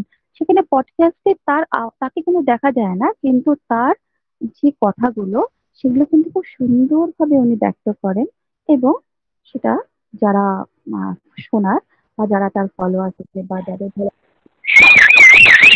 হ্যাঁ, তো সেই যে মন কি আওয়াজ সেটা কিন্তু একটা পডকাস্টের উদাহরণ। তো তোমরা চেষ্টা করো নিজেদের পডকাস্ট তৈরি করা, দেখবে পরবর্তীকালে তোমাদের নিজেদেরও ভালো লাগবে, বা অন্যদেরকে বলো, শেয়ার করো যে দেখ আমি এটা করেছি, তোমার নিজের সোশ্যাল মিডিয়া হ্যান্ডেলে শেয়ার করো, অন্যরাও শুনো। তো সেইভাবেও তুমি এটা কিন্তু পরবর্তীকালে তুমি নিজের প্রফেশন হিসেবে দিতে পারো। যদি তোমার পডকাস্ট যেটা তুমি করেছো সেটা যদি বেশি লোকে লাইক করে, তা জানো বিজ্ঞাপন সেভাবে আসবে, সেক্ষেত্রেও তুমি রোজগার করতে পারো। আরেকটা কথা শুনে থাকবো তোমরা, ওয়েবকাস্ট। তাহলে পডকাস্ট যদি এটা হয় তাহলে ওয়েবকাস্টটা কি? ওয়েবকাস্টটা হচ্ছে, পডকাস্ট হচ্ছে অডিও যেটা তুমি আগে রেকর্ডিং করে আপলোড করছো, ওয়েবকাস্ট হচ্ছে ভিডিও, ঠিকই বলছো, ভিডিও, সেগুলো তুমি রেকর্ডিং করে আপলোড করছো। এবারে আমরা আরেকটা কথা শুনি, সেটা হচ্ছে ওয়েবিনার। তাহলে ওয়েবিনার কি আর ওয়েবকাস্ট কি? সবই তো একই ভিডিও প্রচার হচ্ছে। ওয়েবিনার হচ্ছে আমি যদি পার্থক্য বলি, ওয়েবিনার হচ্ছে টু ওয়ে কমিউনিকেশন এবং এটা লাইভ হচ্ছে। যখন ওয়েবিনার হচ্ছে তুমি আনমিউটে তোমার অপশন থাকে, আনমিউট করে তুমি প্রশ্ন করতে পারো বা কমেন্টে সঙ্গে সঙ্গে লিখতে পারো, বা আমাদের যদি লেকচারটাকে যদি আমরা ওয়েবিনার ধরি তাহলে এটা একটা ওয়েবিনারের উদাহরণ। আর ওয়েবকাস্ট হচ্ছে তুমি রেকর্ডিং এটা হচ্ছে ওয়ান ওয়ে কমিউনিকেশন। তুমি রেকর্ডিং করছো, তুমি করে জাস্ট আপলোড করে দিই। যেগুলো আমার ইউটিউবে যেগুলো আপলোডেড হয়ে থাকে সেগুলো সব ওয়েবকাস্ট, ঠিক আছে? ওখানে কিন্তু কমেন্ট দিলে যদি যে আপলোড করে সে আনসার দিল তো ঠিক আছে, কিন্তু সাইমালটেনিয়াসলি ওয়েবকাস্টে হয় না। তো ওয়েবকাস্টে যদি ওয়েবকাস্টে রেকর্ডেড ভার্সন থাকে। যাই হোক, তাহলে তোমরা দেখে আমরা ফিরে আসি আর্টতে। তাহলে তোমরা চেষ্টা করো পডকাস্ট তৈরি করা, তাহলে তোমাদের একটা এক্সপিরিয়েন্স হয়ে যাবে যে কিভাবে বলতে হয় বা কিভাবে কথা বলতে হয়। তাছাড়াও আমি বলবো তোমাদের যে লোকাল কোনো অনুষ্ঠান হয়, ফাংশন হয়, যেসব জায়গায় চেষ্টা করো ওখানেও অ্যাঙ্কার হিসেবে নিজেকে নিয়োজিত করা। তাহলে তোমার একটা প্র্যাকটিসও হয়ে যাবে যে কিভাবে অনুষ্ঠান হয়, কিভাবে কম্পেয়ার করতে হয়, কিভাবে কথা বলতে হয়, কিভাবে নিজের প্রোগ্রামকে অ্যাট্রাক্টিভ বানানো যায়, ইন্টারেস্টিং বানানো যায়। তাহলে এই এক্সপিরিয়েন্স গুলো কিন্তু সেক্ষেত্রে হয়ে থাকে। এবার হচ্ছে আজ যে জবের সুবিধা অসুবিধা কি আছে। সুবিধাগুলো হচ্ছে যেটা ফান লাভিং ক্যারিয়ার, কত লোকের সাথে আমার দেখা হতে পারবে, সে সেলিব্রিটি হোক বা জেনারেল পাবলিক, সবার সাথে আমি সমানভাবে মিশে যেতে পারছি। আর যদি আমার এক্সপিরিয়েন্স বেশি হয়ে যায় তাহলে তো আমি আমার ফ্লেক্সিবল টাইমও পেতে পারি যে আমি ওই ক্লাসটাতে কাজ করতে পারি। হয়তো শুরুর দিকে আমার ফ্লেক্সিবিলিটি নেই, কিন্তু পরবর্তীকালে কিন্তু আমার একটা নিজের সুবিধা মতো একটা স্লটে কিন্তু আমি শিখতে আমার প্রোগ্রামকে টেলিকাস্ট করতে পারি, ব্রডকাস্ট করতে পারি। আর নিজস্ব ইনোভেশন দেখা যায়, নিজস্ব ক্রিয়েটিভিটি দেখাতে যায়। তো এগুলো হচ্ছে সুবিধা, মানে আমাকে কেউ কন্ট্রোল করছে না। আমি কিভাবে প্রেজেন্ট করবো সেটা সম্পূর্ণ আমার ওপর, আমার ধারণা, আমার ক্রিয়েটিভিটির ওপর। অসুবিধা তো অবশ্যই আছে কিছু, যেটা হচ্ছে শুরুর দিকে তো একটা ভয়ঙ্কর বাজে একটা সময় মনে করছে তোমাকে 5টার সময় 5টার একটা টাইম দিয়েছে, বা রাত্রি 11টার একটা টাইমিং দেওয়া হয়েছে। তো সেগুলো তো অসুবিধা অবশ্যই। তারপরে সবসময় কম্পিটিশনে থাকার জন্য হার্ড ওয়ার্ক করতে হবে, কারণ তুমি জানো তোমার জায়গাটা নেওয়ার জন্য অনেক লোক দাঁড়িয়ে আছে। অতএব তুমি একজন আর্টকে তোমাকে তোমার হার্ড ওয়ার্ক দিতেই হবে। তোমার যতটা তোমার ক্ষমতা তার থেকেও পারলে আরো বেশি দিলে ভালো হয়। তো সবসময় একটা হার্ড ওয়ার্ক, সবসময় একটা চাপ থাকে, যেই বোধহয় আমার চাকরি চলে গেল, অতএব আমাকে আরো ইন্টারেস্টিং করতে হবে, আরো ইনোভেটিভ করতে হবে। আর স্ট্রেস তো থাকেই, কারণ এটা ডিমান্ডিং জব। আর কি দেখা যায় অনেক আর্যেরা বলেছেন যে যেহেতু একটা একা ঘরের মধ্যে সাউন্ড রুমের মধ্যে ব্যাপারটা হয়, যেন মনে হয় আমি একাকিত্ব, কেমন যেন ফিল অ্যালোন ব্যাপার হয়, চারদিকে সবাই কত লোকের সাথে আছে আর আমি এখানে একা বসে অনুষ্ঠান করছি। আর অসুবিধা হচ্ছে শুরুর দিকে স্যালারিটা কম হয়, কিন্তু যখন অভিজ্ঞতা মানে শুরুর দিকে ধরো তুমি সব ট্রেনিং নিয়ে নিয়েছো কোনো ইনস্টিটিউট থেকে বা কোর্স করে এসছো, তোমার স্যালারিটা শুরুর দিকে 10 থেকে 12 হাজার হবে। আমি এটা অ্যাপ্রক্স করেছি, আমি কোনো আর্টিকে এই বিষয়ে আমি জিজ্ঞেস করিনি, আমি অনলাইনে যা তথ্য পেয়েছি সেটা নিয়ে বলছি।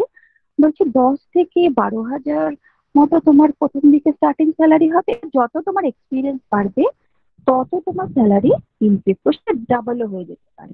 সবকিছু নির্ভর করছে তোমার নিজের ওপর, তুমি কতটা অ্যাট্রাক্টিভ করে তুলতে পারছো একটা প্রোগ্রামকে, কতটা ইন্টারেস্ট করে তুলতে পারছো এবং কতটা মনোগ্রাহী করে তুলতে পারছো, সবকিছু নিয়ে তখন তোমাকে যতটা তুমি অ্যাকসেপ্টেড হও তোমার অডিয়েন্সের কাছে, তত তোমার আর তোমার বলতে পারো টিআরপি বাড়ছে, বা টিআরপি তো না, তোমার খ্যাতি বাড়ছে। তখন কিন্তু তোমার স্যালারি এমনকি পার অ্যানাম তোমার অনেক তোমার লাখে লাখেও হতে পারে, ঠিক আছে? আর যদি তুমি অনেক আর যে সাইমার মতো যদি আরো অনেক এরকম আর্জে আছে, যদি তুমি ফরেন রেডিও স্টেশনে নিজের প্রোগ্রাম টেলিকাস্ট করার চান্স পাও, সেখানে কিন্তু পার আওয়ারে তোমাকে টাকা দেবে এবং সেগুলো হিউজ দেয়। অতএব সুবিধাও যেরকম আছে, কিছু অসুবিধাও আছে। তাহলে আমি কি কি কোর্স করতে পারি, কোন কোন ইনস্টিটিউটে এই রেডিও জকিং এর উপরে তোমার কোর্স দিয়ে থাকে, সেটা হচ্ছে এমনি কয়েকটা নাম বলছি। তোমরা আরো অনেক ইনস্টিটিউট পাবে, একটু ইন্টারনেট সার্চ করলেই দেখতে পাবে যে বিভিন্ন ডিপ্লোমা আছে, বিভিন্ন সার্টিফিকেট কোর্স আছে, বা কলকাতাতেও আমাদের আছে academy of broadcasting, radio city school of broadcasting Mumbai, বা জামিয়া মিলিয়া ইউনিভার্সিটি যে আছে, সেই জামিলিয়া ইসলামিক কলেজ আছে সেইখানে, বা সিম্বায়োসিস, এসব জায়গাতে এই রেডিও প্রোগ্রামিং এর উপর, ব্রডকাস্টিং এর উপরে বা রেডিও জকিং এর উপরে কোর্স হয়ে থাকে। তো তোমরা সেগুলো করতে পারো, ঠিক আছে? তো এই হচ্ছে আমার প্রেজেন্টেশন।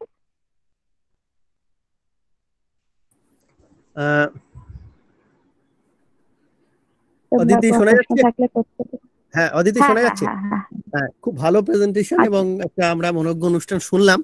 আমি বলবো যাদের প্রশ্ন হ্যাঁ। করা এখানে চ্যাট বক্সে তাদের নাম লেখো বা কমেন্ট বক্সে তাদের নাম লেখো, আমরা তাদের ডাকবো। প্রথম দেবযানী ভট্টাচার্য কোশ্চেন করতে চায়। দেবযানী আনমিউট করে ঢুকে পড়ো। দেবযানী ভট্টাচার্য, হ্যালো স্যার, হ্যাঁ বলো, তুমি কোন কলেজ? আমি ভৈরব গাঙ্গুলি। হ্যাঁ বলো। হ্যাঁ স্যার, আমার একটা কোয়েশ্চেন ছিল, যেটা হচ্ছে রেডিওর সাথে অন্যান্য যে কটা মিডিয়া রয়েছে, like social, print, digital media, এগুলোর বেসিক ডিফারেন্সটা যদি একটু বুঝিয়ে বলতেন তাহলে ভালো হতো। তুমি নিজেই যদিও আজকের এটা বিষয় নয়, তবুও অদিতি দেখো যদি তোমার মনে হয়। হ্যাঁ তুমি এটা নিজেই বলতে পারবে। রেডিওর সাথে টিভির সাথে তোমার নিউজ পেপার, এগুলো পার্থক্য তোমরা নিজেই বলতে পারবে। এটা বেসিক। তুমি নিউজ পেপার আমরা যখন খুশি বসে পড়তে পারছি, যখন খুশি। তবে নিউজ পেপার পেতে এখন যদি অনলাইন নিউজ পেপার পাওয়া যায়, কিন্তু আপডেট সঙ্গে সঙ্গে, সোশ্যাল মিডিয়াকে বাদ দিয়ে আমি প্রথম থেকে 3 দিনের কথা বলছি। নিউজ পেপার আমার যখন ইচ্ছে বসে শুয়ে বসে পড়তে পারি, বিশদে ইনফরমেশন থাকে। আমি যিনি সাব এডিটর এডিট করছেন বা যিনি রিপোর্টার লেখা জমা দিয়েছেন, সেই যে মনে করো একটা খবর তুলে ধরছি, সেটাকে আমি বিশদে ফুটিয়ে 100 বার দেখতে পারি। টেলিভিশনে সেই সুবিধাটা নেই, যদিও এখন এক্সপার্টরা সেখানে কমেন্ট করেন, বলেন একটা খবরকে, তথাপি আমি নিজে কন্ট্রোল করতে পারছি না যে আমি ওই পয়েন্টটা আরেকবার শুনতে চাই। হয়তো যখন সে আপলোড করবে বা যখন অনলাইন স্ট্রিমিং হচ্ছে, আমি বারবার নিয়ে, কিন্তু ওটাকে আমার মনের মতো সময়ে আমি দেখতে পাচ্ছি না বা শুনতে পাচ্ছি না। এই ক্ষেত্রে এটা হচ্ছে রেডিওর ক্ষেত্রে। রেডিওর একটা মানে সেটা হচ্ছে নিউজ পেপার থেকে। আর নিউজ পেপার আবার একটা অসুবিধা আছে, যারা পড়তে পারে না, যারা নিরক্ষর, আমাদের দেশে তো সব রকম মানুষই আছে, ধরো একদম পড়াশোনা জানে না, তাদের পক্ষে আবার নিউজ পেপার পাঠ করাটা একটু অসুবিধা। তাকে আবার অন্যের উপর ডিপেন্ড করতে হয়, যারা শিক্ষিত বা অর্ধশিক্ষিত তাদের কাছে গিয়ে পড়তে হয়, কিন্তু ভালো করে তারা ব্যাপারটা বুঝতে পারে না। যতটা তারা টিভিতে দেখে, দৃশ্য শ্রাব্য মাধ্যমে খবরটা দেখে, খবরটা কানে দেখে, কানে শুনে, চোখে দেখে যতটা বুঝতে পারে, পেপার করে সেই স্বাদটা কিন্তু পাওয়া যায় না। আবার রেডিওতে যে সময় অনুষ্ঠানটা প্রচারিত হবে সেই সময়টাই চালিয়ে বসে থাকতে হবে। টিভির ক্ষেত্রে আবার সেরকমই, টিভি যদি কারেন্ট না থাকে টিভি তুমি দেখতে পাচ্ছ না, টিভি তুমি এক ঘর থেকে আরেকজন নিয়ে যেতে পারছো না, রেডিও তুমি এক ঘর থেকে আরেকজন নিয়ে যেতে পারছো। রেডিও আবার তুমি যেহেতু রেডিওর ভাষায় যারা যখন বলে তারা সহজ সরল কমন ম্যানের ভাষায় বলে, যতটা সম্ভব টেকনিক্যাল জার্গন তারা আলাদা দূরে সরিয়ে রেখে বলে, যাতে জানে এখানে অসুস্থ যারা আছে বা অসুস্থ তারাও শুনছে, অর্থাৎ তাদের ভাষা অনেক সহজ সরল, স্পষ্ট উচ্চারণ হয়। তথাপি বলবো সেক্ষেত্রে তোমার, ওরা যা বলছে তুমি তাই শুনছো, এবং তোমার মনের মতো সময়ে বা মনের মতো ইচ্ছায় তোমরা সেটা শুনতে পারছো না। যদি পরবর্তী সময়ে সে তাদের ইউটিউব চ্যানেলে বা অন্য কোথাও সেই প্রোগ্রামটাকে আপলোড করে দেয়, সেক্ষেত্রে তুমি রেডিও প্রোগ্রামও শুনতে পারবে। সোশ্যাল মিডিয়াতে আমরা সব সময় সবকিছু দেখতে পাচ্ছি, শুনতে পাচ্ছি, সে নিউজ পেপার পড়াটা হোক বা রেডিও শোনা হোক বা আমাদের টেলিভিশনে দেখা হোক প্রোগ্রাম কোনো, সেগুলো সোশ্যাল মিডিয়াতে যদি সে সমস্ত পেজ বা ওদের ইউটিউব চ্যানেলে যদি সেগুলো আপলোড করে দেয়, আমরা সেগুলো কিন্তু দেখতে পাচ্ছি। তাহলে সবগুলো মিডিয়াকে এক জায়গায় করে সোশ্যাল মিডিয়া আমরা সবকিছু কিন্তু দেখতে পাচ্ছি।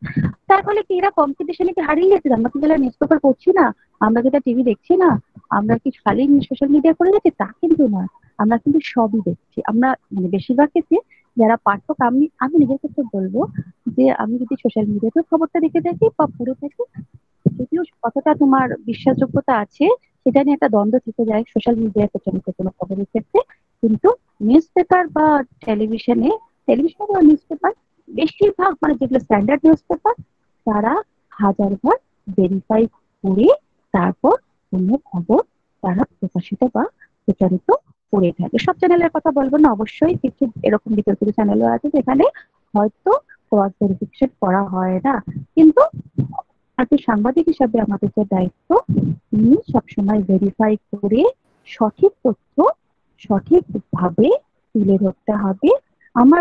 আমার এরকম কোনো অভিপ্রায় যেন না থাকে, যদিও হয়ে যায়, কিন্তু আমাদের উচিত অবজেক্টিভিটি মেনটেন করে, মানে যা হয়েছে অ্যাজ ইট ইজ সেটাকে তুলে বলা। কোনো রকম কমেন্ট, নিজস্ব কোনো ভালো লাগা কোনো দলের প্রতি সেগুলো খবরের সাথে মিশিয়ে না তুলে ধরাটাই শ্রেয়। যাই হোক, আর রেডিও দেখো, সোশ্যাল মিডিয়াতে আমি যেটা বলছিলাম, অডিও স্ট্রিমিং যখন ভীষণ অনেক রকম চ্যানেলগুলো আমরা দেখলাম, যে গানা.com বা saavn.com বা স্পটিফাই, তো এগুলোতে তো আমরা অলরেডি পাচ্ছি, তাহলে রেডিও আর শুনবো কেন? তাহলে রেডিও তো কম্পিটিশনের, মানে রেডিও আজকের যেটা একটা চ্যানেলের সাথে আরেকটা চ্যানেলের যত না কম্পিটিশন, তার থেকে বেশি সোশ্যাল মিডিয়ার সাথে ওর কম্পিটিশন শুরু হয়ে গেছে। তাই জন্যে তারাও তাদের ছোট ছোট অনুষ্ঠানগুলোকে ভিডিওর মতো করে, দেখবে তুমি আরজে নাবিদের বলো বা আরজে মালিশকার বলো বা খুরফাতি নিতিন যে আছে এদের বলো, বা আজকে প্রবীণকে তো আমরা মাঝে মাঝেই দেখতে পাই, দেখবে সেই অনুষ্ঠানগুলো স্টুডিওর মধ্যে কিভাবে হচ্ছে সমস্ত ব্যাপারটাই সুন্দর করে। মির্চি মুরগা বলে অনুষ্ঠান আছে বা এরকম আরো অনেক অনুষ্ঠান আছে, সেগুলো ইউটিউবে, ওদের যে ইউটিউব হ্যান্ডেল আছে সেখানে পোস্ট করে দেওয়া হচ্ছে। ফলে এগুলোই সব তফাৎ, বুঝছো? তুমি এগুলো যখন পড়বে তোমরা, তখন এগুলো দেখি বিশদে টেবিল করে লেখা আছে, হয়তো বুঝতে পারলে। হ্যালো, শুনলে আমরা বুঝতে পেরেছি।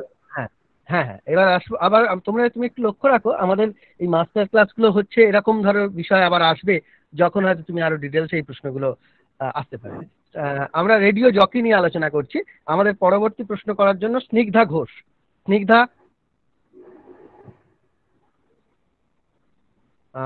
স্নিগ্ধা আছো? Good afternoon, sir.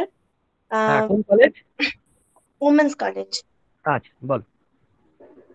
Ma'am, good afternoon. আমি বলছি যে মানে গ্রাজুয়েশন কমপ্লিট বা মাস্টার কোর্সের সাথে, মানে যে কোনো ইউনিভার্সিটির আন্ডারে এই সমস্ত কোর্স যেরকম আমরা করছি, তার সাথে সাথে আপনি যেরকম কোর্সের কথা বললেন রেডিও জকিতে জয়েন করবার জন্য, এগুলো কি একসাথে প্যারালালি করা যাবে?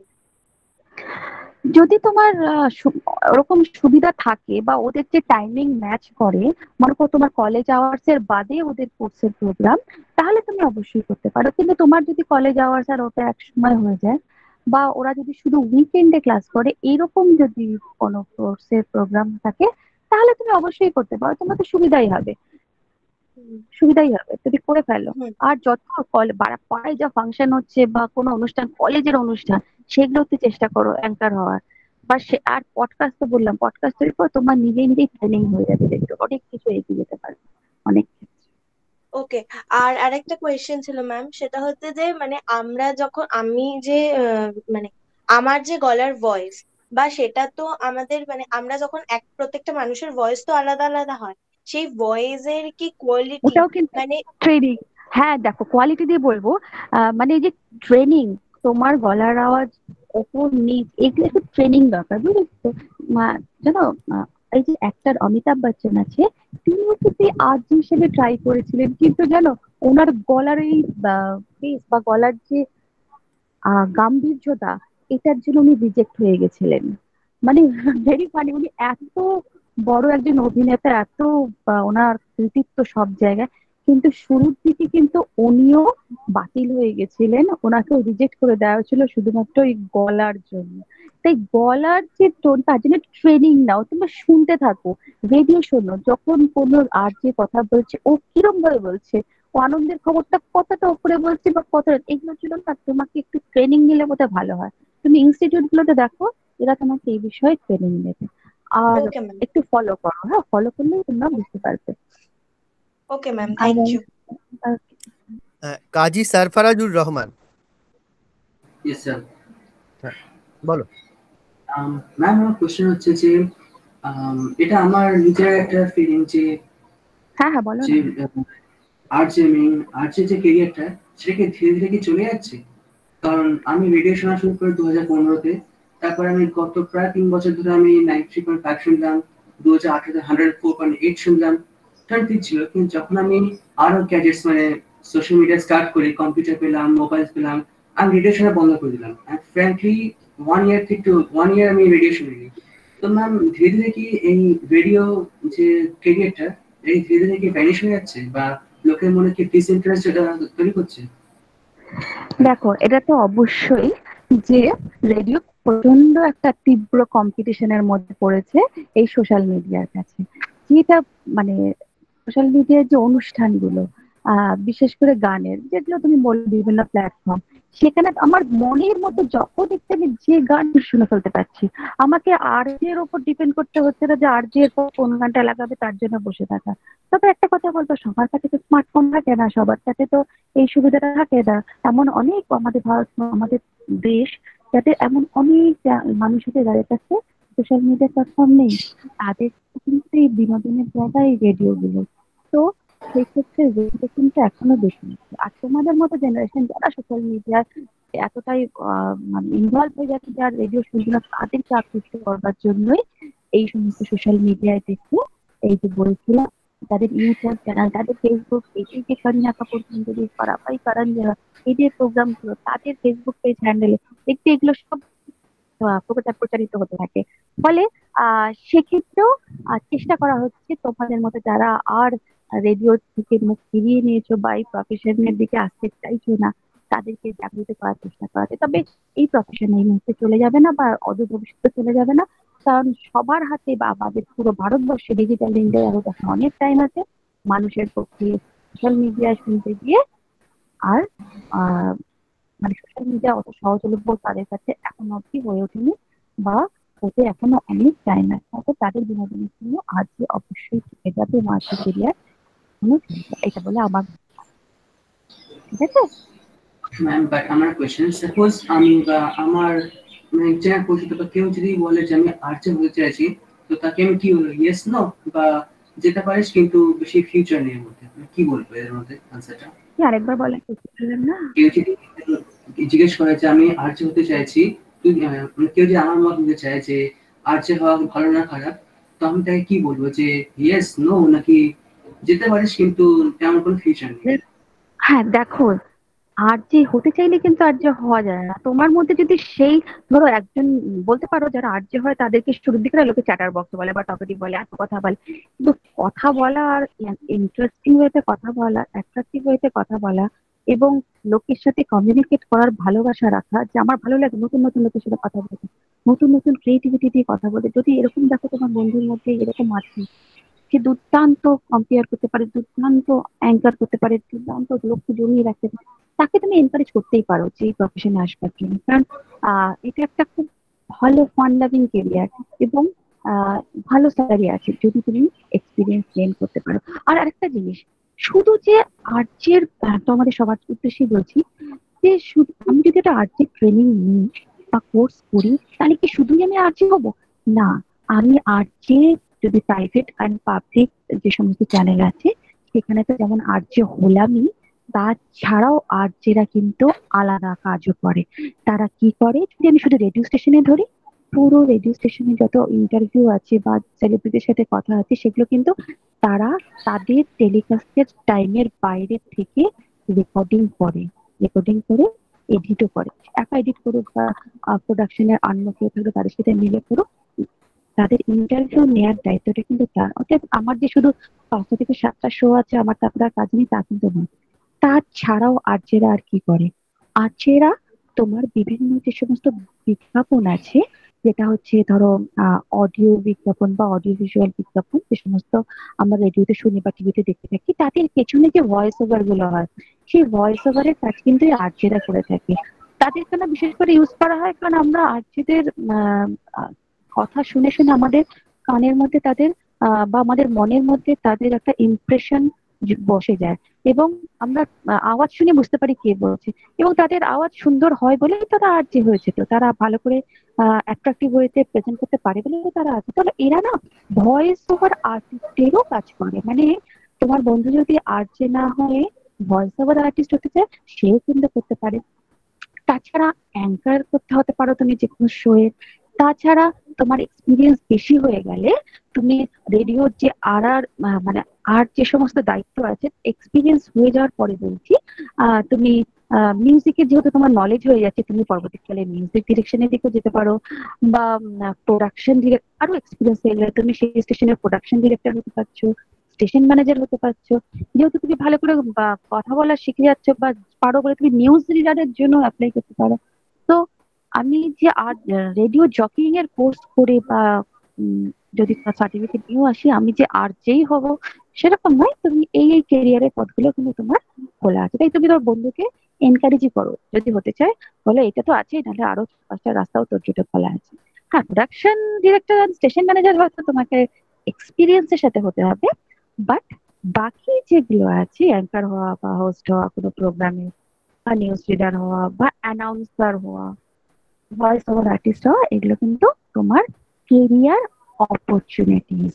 ওকে, ঠিক আছে। তারপরে ম্যাম সরফরাজ, হ্যাঁ এবার অন্য প্রশ্ন আছে, অন্যদের অনেকে প্রশ্ন তোমরা করছে। লিখেও দিতে পারো, যারা তোমরা যারা প্রশ্ন করছে আমরা প্রশ্নগুলো নেবো, পরবর্তীকালে প্রশ্ন দেবে, আবার অদিতি আমাদের সঙ্গে আসবে কোনোদিন, সেদিন সেই প্রশ্নগুলো আবার আলোচনা হতে পারে, ঠিক আছে? তো হ্যাঁ, আবার কারণ এখন অনেকের প্রশ্ন থেকে যাবে, আমরা সব লিখিত আকারে নেব, নিয়ে পরে আবার আলোচনা। এখন আরো কয়েকটা প্রশ্ন আমি নিয়ে নেবো। তিথি চ্যাটার্জি। হ্যাঁ স্যার। হ্যাঁ, কোন কলেজ? আমি রামকৃষ্ণ সারদা মিশন বিবেকানন্দ বিদ্যাভবন থেকে বলছি। হ্যাঁ হ্যাঁ, বলো বলো। হ্যাঁ হ্যাঁ ম্যাম, বলছি যে আপনি যে বললেন যে মানে ইন্টারভিউ দিতে হয় আগে, আর যে হতে যাবার আগে আগে ইন্টারভিউ দিতে হয়, তো ওইখানে আমাদেরকে ঠিক কি রকম কোশ্চেন করা হয়ে থাকে? আচ্ছা, একটা হচ্ছে তুমি যদি বড় ইউনিভার্সিটি হয় বা এরকম কোনো ইনস্টিটিউট থেকে করছো, সেখানে অনেক সময় ক্যাম্পাস ইন্টারভিউ হয়ে থাকে, যেমন আরজে হান্ট বলে তারা আসে, কলেজগুলোতেও আসে, সেখান থেকেও তুমি সরাসরি ইন্টারভিউ বা অডিশন দিতে পারছো। আর অনেক সময় তোমার ধরো রেডিও নিচ্ছে বা অন্যান্য জায়গায় সেখানে বিজ্ঞাপন দেওয়া হয়, যত এখন আরজে নেওয়া হচ্ছে সেরকম জায়গায় ওরকম সময় এসে যোগাযোগ করো।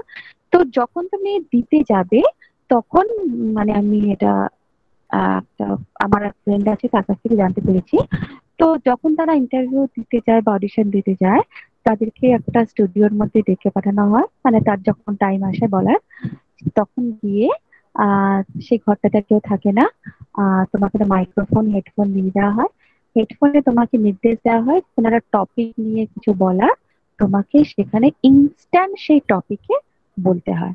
ঠিক আছে, শুরুর দিকে এইভাবে সিলেকশন হয় যে তোমার গলার আওয়াজ, তোমার ক্রিয়েটিভিটি, তোমার ইনোভেটিভ আইডিয়া, সেগুলোর মধ্যে দিয়ে কিন্তু প্রকাশ পেয়ে যায়। তোমাকে 3 মিনিট সময় দেওয়া হলো, এর মধ্যে তুমি নিজেকে এই টপিকটার উপরে বলো।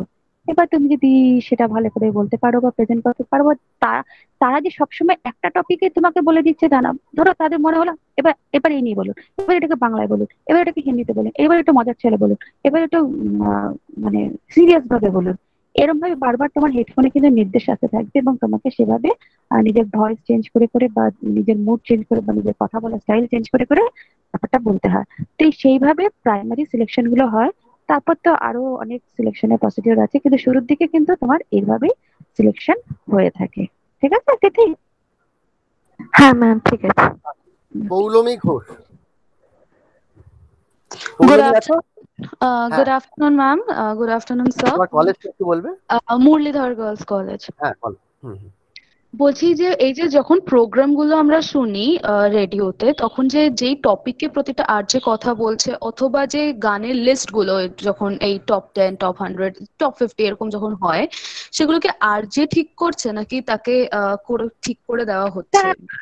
তারা একটু খেয়ালও রাখে যে পপুলার গানগুলো কোনটা, কারা শুনছে। দেখো যে সমস্ত গান মিডিয়াতে ওরা তারা ফলো করছে কোন গান লোকে বেশি শুনছে, তো সেই হিসাবে তারাও তাদের চ্যানেলের ইনস্ট্রাকশন মেনে নিজেদের ওপিনিয়ন দিয়ে সেরকম একটা লিস্ট বানায়, সেই বানিয়ে সেভাবে সম্প্রচারিত করে থাকে।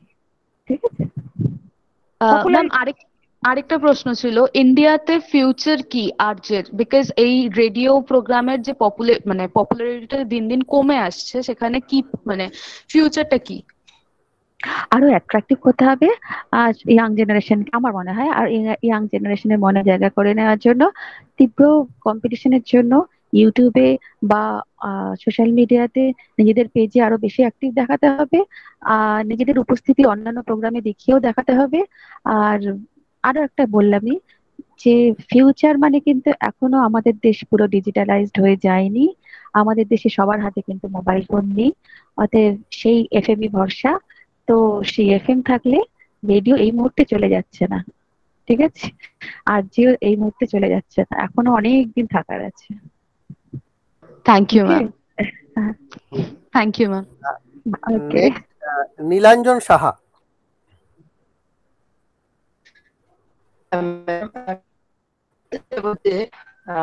নর্মাল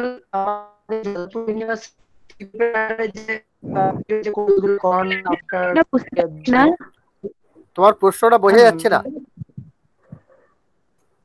হ্যাঁ ম্যাম, শুনতে পাচ্ছি। একটু অসুবিধা হচ্ছে, একটু ইন্টারাপশন আসছে। এবার কি ম্যাডাম? হ্যাঁ, ম্যাডামটা শুনতে পেলাম, মাঝখানটা শুনতে পারেন। তুমি তো লিখে দাও নীলাঞ্জন, ভালো হবে, চ্যাট বক্সে লিখে দাও, ঠিক আছে? হ্যাঁ, তুমি লিখে দাও, আমরা নেক্সট কোশ্চেনে যাচ্ছি। Meghla Sarkar. Hello sir, hello ma'am, good afternoon. হ্যাঁ, কোন কলেজ? আমি উইমেন্স কলেজ ক্যালকাটা থেকে বলছি, বাগবাজার। তো ম্যাম, আমার কোশ্চেনটা হচ্ছে, এই যে আপনি যে বললেন যে মানে আরজে হওয়ার জন্য আমরা জানি যে সবার মানে ট্রেনিং নিতে হয়। তো আমি তো নতুন, আমি কখনো এর আগে কখনো কোথাও ট্রেনিং নিইনি। তো আমি যদি যাই তাহলে আমার কতদিন লাগে, মানে মিনিমাম কতদিন ট্রেনিং লাগে, মানে শিখতে কতদিন টাইম লাগে? দেখো, এগুলো সার্টিফিকেট কোর্স 6 মাসেরও হয়, 1 বছর হয়। ডিপ্লোমা বিশেষ ক্ষেত্রে 1 বছর থেকে 2 বছর, এর বেশি হয় না। 6 মাস তুমি চেষ্টা করো, 6 মাস 1 বছর যেখানে কোর্সগুলো হচ্ছে সেই কোর্সগুলোর স্ট্রাকচার দেখো, তাতে ডিউরেশন দেখো, কি কি শেখাচ্ছে দেখো, কতটা কোর্স কভার হচ্ছে, তোমার যেটা দরকার সেই কোর্স বা সেই জিনিসগুলো ওই টাইমের মধ্যে হচ্ছে কিনা সেটা একটু দেখে তুমি সেভাবে তোমার পছন্দসই ডিপ্লোমা কোর্স বা সার্টিফিকেট কোর্সে জয়েন করো, ঠিক আছে? তুমি একটু আমি যে ইনস্টিটিউট গুলোর নামগুলো বললাম, তাছাড়াও আরো অনেক ইনস্টিটিউট আছে, তুমি একটু দেখো ওখানে যে কোর্সগুলো হচ্ছে সেটা কত দিনের হচ্ছে, টাইমিংটা দেখো। আর যদি তুমি পড়তে করতে চাও তাহলে তো ওয়েল এন্ড গুড, দুটো একসাথে হয়ে গেল।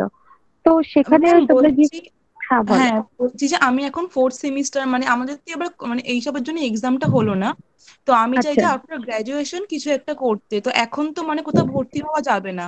তো এই যে এই লকডাউনটা শেষ হওয়ার পর যদি আমি মানে ভর্তি হই, তাহলে কি আফটার গ্রাজুয়েশনে মানে কতদিন পর আমি কিছু করতে পারবো? মানে দেখো, আমি 6 মাসের কোর্স, দেখো বেশিরভাগ ক্ষেত্রেই হচ্ছে কি, যদি ভালো কোনো চ্যানেলে যে তোমার মিনিমাম গ্রাজুয়েশন ডিগ্রিটা দরকার থাকে, ঠিক আছে?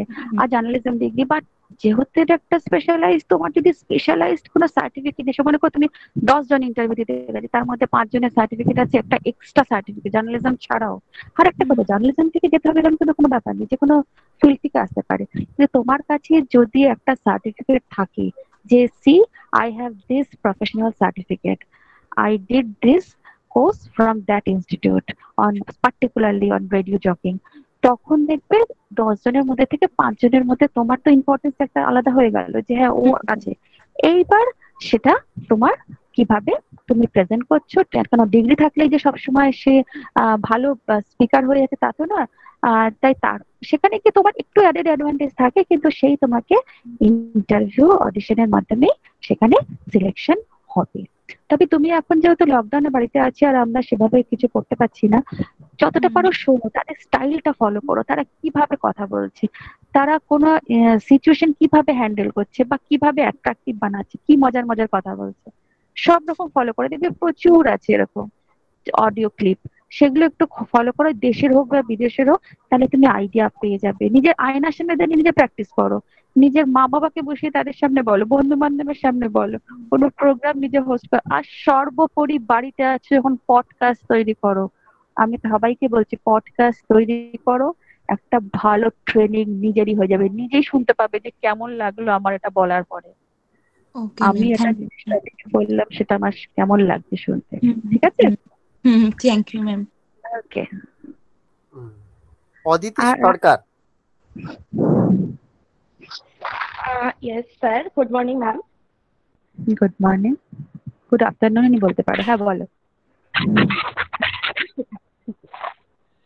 ম্যাম বলছি, আমার কোয়েশ্চেন হচ্ছে, আমি যে এই যে আরজে যদি হতে চাই, তো আমার কি মানে করতেই হবে নাকি এমনিও আমি অ্যাপ্লাই করতে পারি? হ্যাঁ, এমনিও অ্যাপ্লাই করতে পারো, তবে কোর্স করলে তো তুমি যে খুঁটিনাটি টেকনোলজিক্যাল বা টেকনিক্যাল যে নিজেকে আরো পলিশ কি করে করতে পারবো, কোনটা বলা যায় কোনটা বলা যায় না, ম্যাটারটা কিরকম হয় আর্টে হতে গেলে, সেগুলো কিন্তু অতটুকুই বলতে পারবে না। ফলো করছো ট্রেনিং হলে কি একটা হ্যান্ডস অন ট্রেনিং হলো, তোমার কম বেশি কিছু হলে সেটা তোমার প্রফেশনাল ট্রেনিং থেকে সেটা আমাকে বললো যেটা অদিতি এটাকে একটু হাই পিচে বলো, বা আরেকটু নিচে বলো, বা মাইক্রোফোনে এটা কিন্তু শুনতে ভালো লাগছে না, এরকম ভাবে বলো। তো এতটা বুঝিয়ে বলার লোক কিন্তু ট্রেনিং এ গেলেই পাওয়া যাবে, বা তোমার যদি পরিচিতের মধ্যে কোনো প্রফেশনাল থাকে তার সাথেও যোগাযোগ করে তুমি স্টুডিওতে যাও, স্টুডিও গিয়ে রেকর্ডিং করে দেখতে পারো যে আমার গলার আওয়াজ কিরকম। তো সেগুলো কিন্তু ট্রেনিং না করে গেলেও যদি তুমি ট্রেনিং না করে যাও তাহলে কিন্তু একটু তুমি পিছিয়ে পড়বে, যেগুলো অন্যরা একটু এগিয়ে থাকে। বলছি না যে কোনো ইনস্টিটিউটে টাকা দিয়ে ট্রেনিং করতে হবে, তুমি তোমার যদি প্রফেশনাল কেউ চেনাশোনা থাকে তুমি ভালো করে শোনো, বেশি করে রেডিও শোনো, পডকাস্ট তৈরি করে নিজে শোনো যে কেমন লাগছে, অন্যদের সাথে আমারটা কি তফাৎ, বন্ধুদের সাথে ওই আমারটা কেমন হয়েছে একটু দেখ। তো এরকম করতে থাকো, দেখবে ট্রেনিং না নিয়েও তুমি অনেকটা এগিয়ে যেতে পারবে। ঠিক আছে? অদিতির কোন কলেজ? অদিতি সরকার? আচ্ছা, মিউট হয়ে গেছে। প্রজ্ঞা মুখার্জি। স্যার আমার Khudiram Bose central college, Calcutta university. কে বললে এটা, প্রজ্ঞা না অদিতি? না ম্যাম, অদিতি সরকার। প্রজ্ঞা মুখার্জি। অদিতি সরকার। প্রজ্ঞা মুখার্জি আছো? প্রজ্ঞা?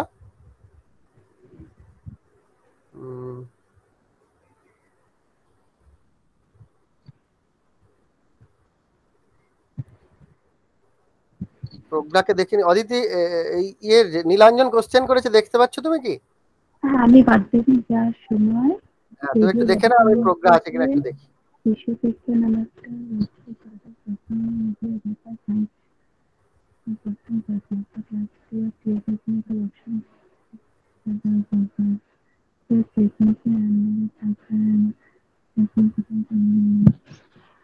হ্যাঁ নীলাঞ্জন, দেখো ক্যাম্পাস রেডিও বা যে কমিউনিটি রেডিও, সেখানে তুমি হাত পাকানোর জন্য ঠিক আছে, কিন্তু আসল যে জায়গাটা, যে বড় বড় প্ল্যাটফর্মে তীব্র কম্পিটিশন, সেখানে আধুনিক যন্ত্রপাতি, সেখানে হাইফাই টেকনোলজি, যেটা আমি ক্যাম্পাস রেডিও পেতে পারছি। যাদবপুর ইউনিভার্সিটি করেছো মানে সেটা তোমার ক্যাম্পাস রেডিও ছিল। তো সেই ক্ষেত্রে আকাশ পাতাল তোমার এই কারণে মনে হয়েছে, কারণ রেড এফএম এ যে সমস্ত টেকনোলজি ইউজ করে সেগুলো অনেক অত্যাধুনিক মডার্ন ইকুইপমেন্ট। তো সেইখানে যদি তুমি সত্যি করে ওই সমস্ত জায়গায়, আমাদের ছোট ছোট জায়গায় হাত পাকানোর জন্য বলা কম বেশি সব ঠিক আছে, কিন্তু আসল জগতে নামতে গেলে তোমার ওখানে গিয়ে একটু ইন্টার্নশিপ করলে আমার মনে হয় ভালো হবে। তুমি অল ইন্ডিয়া রেডিওর যে ইন্টার্নশিপ হয় সেটার জন্য ওটা 3 মাস পরপরই হয়, তুমি ওটা খেয়াল রাখবে। অল ইন্ডিয়া রেডিওতে যে ইন্টার্নশিপ মাঝে মাঝেই হয়, আর এই সমস্ত প্রাইভেট চ্যানেল গুলোতেও ইন্টার্নশিপ হয়ে থাকে। তো সেগুলো তোমরা গিয়ে জয়েন করতে পারো, মানে আগে অ্যাপ্লিকেশন করো, বা ওরা যখন নেবে বলে বিজ্ঞাপন দেয় তখন গিয়ে তোমরা নিজেদের এক্সপিরিয়েন্সের জন্য যেতে পারো। ওখানে অবশ্যই অত্যাধুনিক জিনিসপত্র, অত্যাধুনিক টেকনিক, সেটা তুমি তোমার যাদবপুরের ক্যাম্পাস রেডিওর সম্প্রচারণার সাথে আকাশ পাতাল বলেই তোমার আমার বলে মনে হয়। আর কিছু প্রশ্ন? হ্যাঁ, আর একটা আবার অদিতি লিখেছে, ওর কোশ্চেন আছে, কিভাবে অ্যাপ্লাই করবে এটা জানতে চেয়েছে। এগুলো তো ওরা, যদি তুমি এআইআর এ যাও, এআইআর এ দেখবে, ওদের ওয়েবসাইটে যাও, দেখতেই পাবে কবে কবে ইন্টার্নশিপ হবে বা এরকম কিছু বিজ্ঞাপন থাকে। আর এফএম গুলোতেও চলাকালীনও এই বিজ্ঞাপন দিয়ে থাকে। তাছাড়া মানে কবে নেওয়া হবে বা কিভাবে কি করবে। আর ক্যাম্পাসেও আসে, ধরো রেড এফএম থেকে বা রেডিও ক্যাম্পাস ইন্টারভিউ হয়, যদি আর যে হাঁস বলে কোনো প্রোগ্রাম, সেখান থেকে অনেক সময় সিলেকশন হয়। তো এই সমস্ত জায়গায় দেখবে, অনলাইনে দেখতে থাকো কবে কি হচ্ছে, রেডিও শুনতে থাকো, সেখানেও উল্লেখ পাবে যে কবে কি নেওয়া হচ্ছে। আছে বা তবে আমি বললে বেশিরভাগ ক্ষেত্রে আগে ইন্টার্নশিপটা করে নেওয়াই ভালো। সোজাসুজি অ্যাপ্লাই করার থেকে আগে একটু যদি প্র্যাকটিস করে রাখি, বিশেষ করে বৃহত্তর ক্ষেত্রগুলো এই রেড এফএম বা রেডিও মিটি যারা পপুলার প্ল্যাটফর্ম, সেখানে যদি আমি ট্রেনিং নিয়ে নিই তাহলে আমার খুব সুবিধা হবে। কাজগুলো হাতে কলমে কাজ থেকে দেখার সুবিধা হবে। হয়তো পয়সা কম পাবো, হয়তো স্যালারি কম হবে, কিন্তু আমি কাজ কিন্তু অনেক শিখে যাবো। আচ্ছা আরিফি, আর কে আছে? ঋত্বিক ঘোষ, এটাই বোধহয় লাস্ট কোয়েশ্চেন। হ্যাঁ, ঋত্বিক ঘোষ কে আছো? একটু এসো আনমিউট করে। হ্যাঁ স্যার, আমি এসেছি বেলঘড়িয়া ভৈরব গাঙ্গুলি কলেজ থেকে। হ্যাঁ বলো। হ্যাঁ, বলছি যে মানে রেডিও জকি বা যারা রেডিও হোস্ট করে তাদের সঙ্গে সাহিত্যিকদের একটা খুব বড় মিল আছে যে দুটোতেই কথা নিয়ে খেলার একটা মানে বিষয় থাকে। কিন্তু বর্তমানে আশেপাশে দেখি যে ভাষা অথবা শব্দচয়নের প্রতি মানুষের মানে প্রবণতাটা খুব ক্ষীণ হয়ে আসে। মানে ভাষার প্রতি গুরুত্ব অথবা উচ্চারণের প্রতি গুরুত্বটা কমে আসছে। তাই জন্য কি মানে রেডিও জকি বা রেডিওর বর্তমানে অবস্থাটা এতটা মানে কি বলবো মানে একটু কমতে শুরু করেছে? দেখো, বা আমার এটা মনে হয় রেডিওর যে এফএম এর যে এই সমস্ত অনুষ্ঠানগুলো টার্গেট অডিয়েন্স হচ্ছে ইয়াং জেনারেশন। আর তুমি সাহিত্যপ্রেমী, আমি খুবই ভালো লাগলো শুনে। কিন্তু মোস্ট অফ দ্য জেনারেশনের এই সমস্ত লোক মানে মানুষজন যারা বিলং করছে এই জেনারেশন বা মিলেনিয়াল জেনারেশন, তারা সবকিছু হ্যাপেনিং, তারা সবসময় দেখবে তোমাদের শব্দগুলো এমন ছোট করে অ্যাব্রিভিয়েটিভ ফর্মে বলছে যে আমরাই অর্ধেক কথা বুঝতে পারি না।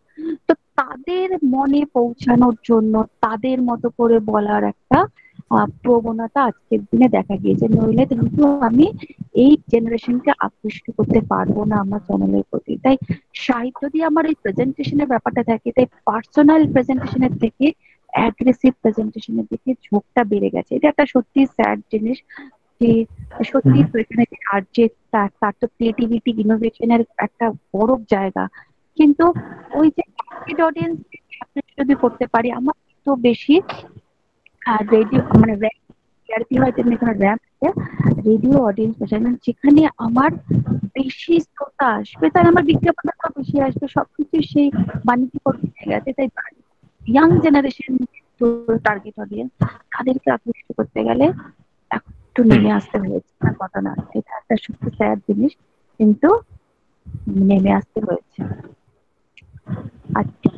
আর আর তাছাড়াও ম্যাম বলছি যে মানে অনেক ক্লাসমেটরা থাকে তাদের মুখে শুনি যে রেডিও জকি তারা হতে চায় কারণ নাকি অনেক বক বক করতে বা কথা বলতে জানলেই রেডিও জকি হওয়া যায়। মানে এরকম একটা চিন্তা ভাবনা রয়েছে কিছু মানুষের মধ্যে। শুধু হবে না, তোমার শোনার মতো কথা বলতে হবে। তোমাকে লোকে কেন শুনবে? বক বক তুমিও করতে পারি, কিন্তু আমি একাধারে ইনফর্ম করছি, একাধারে আপডেট করছি, আবার আরেকদিকে আমি এন্টারটেইন করছি, সেটাও আবার একটা সফিস্টিকেট ওয়েতে, ইন্টারেস্টিং ওয়েতে। মানে এটা একটা সব প্যাকেজ। তুমি যদি তোমার পার্সোনালিটি সেভাবে ডেভেলপ না করতে পারো, তাহলে যতই বকবক করো, যতই দেখা যাবে তোমার সারবত্তা হয়তো এক লাইনের, কিন্তু তুমি প্রচুর বকবক করে তা ঠিক নয়। তোমাকে ভিতরে রসদ থাকতে হবে তোমার কি প্রফেশনে আসতে গেলে, ঠিক আছে? একদম, থ্যাংক ইউ ম্যাম। আমরা শুনলাম তোমাদের অনেক কোশ্চেন ছিল। যদি কারোর কোশ্চেন থাকে তোমরা আমাদেরকে পাঠাতে পারো কোশ্চেন, এবং স্টুডেন্ট যারা বিজয়গড় কলেজেরও আছে তারা কোশ্চেন আমাদের জানিয়ে দেবে। আমরা ভবিষ্যতে অদিতির সঙ্গে আবার কথা বলে কোনো একটা অনুষ্ঠানে এই বিষয় নিয়ে আমরা আলোচনা করতে পারবো, বা আরো যারা রেডিও জকি আছে তাদের এনে আমরা কথা বলতে পারবো। নেক্সট আমি বলে নিই যে আমাদের পরের শনিবার আবার একটা মাস্টার ক্লাস ওয়েবিনার থাকছে, যেখানে কমিউনিটি রেডিও নিয়ে একজন বলবেন। কমিউনিটি রেডিও বিষয় থাকছে শনিবার দিনকে। তোমরা কমিউনিটি রেডিও নিয়ে যারা প্রশ্ন করছিলে বা কমিউনিটি রেডিও নিয়ে ইন্টারেস্টেড, তারা এই ওয়েবিনারটাকে অ্যাটেন্ড করতে পারো। প্লাস তোমাদের সিলেবাসের মধ্যেও রয়েছে কমিউনিটি রেডিও। আর একটা কথা সেটা হচ্ছে যে এখানে আমরা যে বিষয়গুলো আমাদের আজ আলোচনার মধ্যে এলো, সেখানে খুব সুন্দরভাবে রেডিও জকির কোয়ালিটি, রেডিও জকিকে কি করা উচিত কি করা উচিত নয়, রেডিও জকি হতে গেলে কি করব, এমনকি রেডিও জকির জন্য কি কোর্স আমাদের করা উচিত, তোমাদের মাথায় রাখতে হবে যে তোমরা যেহেতু journalism and mass communication student, তোমরা বারবার হয়তো একটা কথার মধ্যে দিয়ে আসছো যে কি করে আমরা রেডিও ফল করছে কিনা, রেডিও অংশ হচ্ছে কিনা, বা রেডিওর আমরা শুনছি কিনা।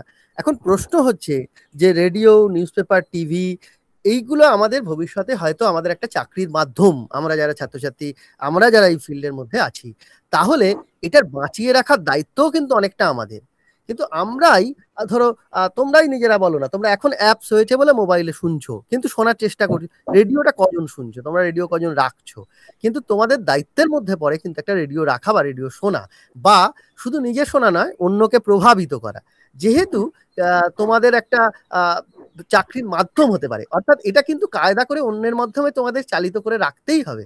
তোমরা যদি এটাকে জীবিত না রাখো, যদি রেডিও মরে যায়, তাহলে তো তোমাদের একটা চাকরির অপশন চলে যাচ্ছে। তাহলে তোমরা সেটা কেন করবে?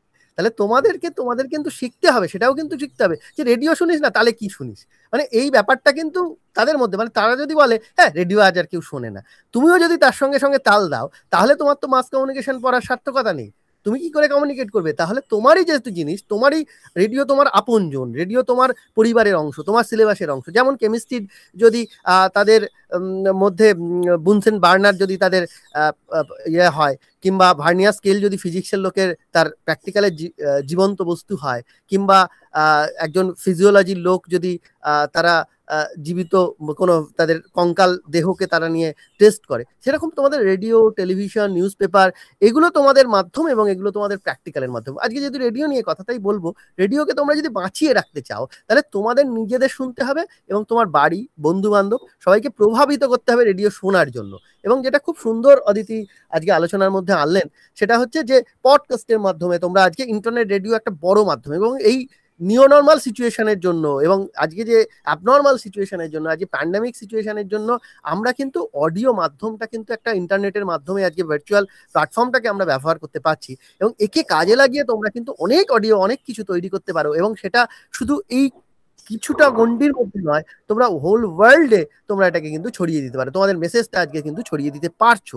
সুতরাং এদের মধ্যে তোমার যদি ক্রিয়েটিভিটি থাকে, তোমার যদি ভাবনা চিন্তা থাকে, তাহলে তোমরা কিন্তু অনেকটা ম্যাডাম যেরকম বললেন যে তোমরা রেডিও জকি, কিন্তু সার্টিফিকেট কোর্স তো করবে, কিন্তু নিজেকে বারবার বলছে, নিজেকে শুনতে হবে, নিজেকে জানতে হবে, এবং সেই সঙ্গে সঙ্গে অন্যরাও যাতে শোনে সেটা জানতে হবে। কারণ ভবিষ্যতে তুমি যদি রেডিও জকি হও, তোমার কথা তো লোকজনকে শুনতে হবে। তাহলে আজকে থেকেই তারা যদি শোনার অভ্যাস ছেড়ে দেয়, তাহলে তো পরে তুমি বলবে কোথায়, তোমার প্ল্যাটফর্ম কোথায় থাকবে? তাহলে তোমার প্ল্যাটফর্ম তোমাকে বাঁচিয়ে রাখার দায়িত্ব। তাই আজকে থেকে তোমাদের কিন্তু ক্যাম্পেনিং থাকবে যে না, রেডিও শুনতে হবে, আমরাও শুনবো, সবাই শুনবে, সবাই যাতে শোনে সেই ব্যবস্থা করতে হবে। এবং তোমরা নিজেদের মতো করে ইউটিউব চ্যানেল হোক, ফেসবুকের মাধ্যম দিয়ে হোক, অডিও কিছু তৈরি করে তোমরা পাঠাতে পারো। ভবিষ্যতে আমরা এ নিয়ে আবার আলোচনা করব। আমাদের মাস্টার ক্লাস এরকম ভাবে চলতে থাকবে, তোমরা ফিডব্যাক ফর্ম দিয়ে যাও। একদম শেষে আমরা ফিডব্যাক ফর্ম সব নিয়ে যারা অনেকগুলো ম্যাক্সিমাম অ্যাটেন্ড করবে তাদেরকে আমরা সার্টিফিকেট দেওয়ার ব্যবস্থা করব। ধন্যবাদ সকলকে যারা স্টুডেন্ট অ্যাটেন্ড করেছো বিভিন্ন জায়গা। আমরা অদিতিকে ধন্যবাদ জানাই, এরকম একটা সুন্দর অনুষ্ঠান সুন্দরভাবে ছাত্রছাত্রীদের মতো করে, তাদের মতো করে এরকম একটা বিষয়কে উপস্থাপন করার জন্য অনেক ধন্যবাদ। আমাদের আবার আমাদের রইল যে আমরা আশা করব আবার আমাদের অনুষ্ঠানে অদিতির সঙ্গে দেখা হবে এই ভার্চুয়াল প্ল্যাটফর্মে। থ্যাংক ইউ সো মাচ অর্ণবদা, সুনন্দিত স্যার, সবাইকে থ্যাংক ইউ। স্টুডেন্টরা তোমাদের সবাইকে থ্যাংক ইউ। পরে কোনো এই প্যান্ডেমিক সিচুয়েশন চলে যাক, আমি আবার আসবো তোমাদের কলেজে এসে তোমাদের সাথে পার্সোনালি দেখা করে যাবেন। আর কেমন লাগছে একটু জানিও, তোমাদের আজকের অনুষ্ঠান কেমন লাগলো। তাহলে আর যদি কোনো প্রশ্ন থাকে তোমরা প্লিজ স্যারকে বলে দিও, স্যার আমাকে ফরওয়ার্ড করে দেবে। Thank you. তাহলে হ্যাঁ, থ্যাংক ইউ প্রত্যেককে, ধন্যবাদ। তাহলে বেরিয়ে যাবো। থ্যাংক ইউ সবাইকে, থ্যাংক ইউ শুভশ্রী, নেহা, পৌলমী, উজ্জ্বল, সবাইকে থ্যাংক ইউ শোনবার জন্য। মডারেট স্কাই, এভরিওয়ান।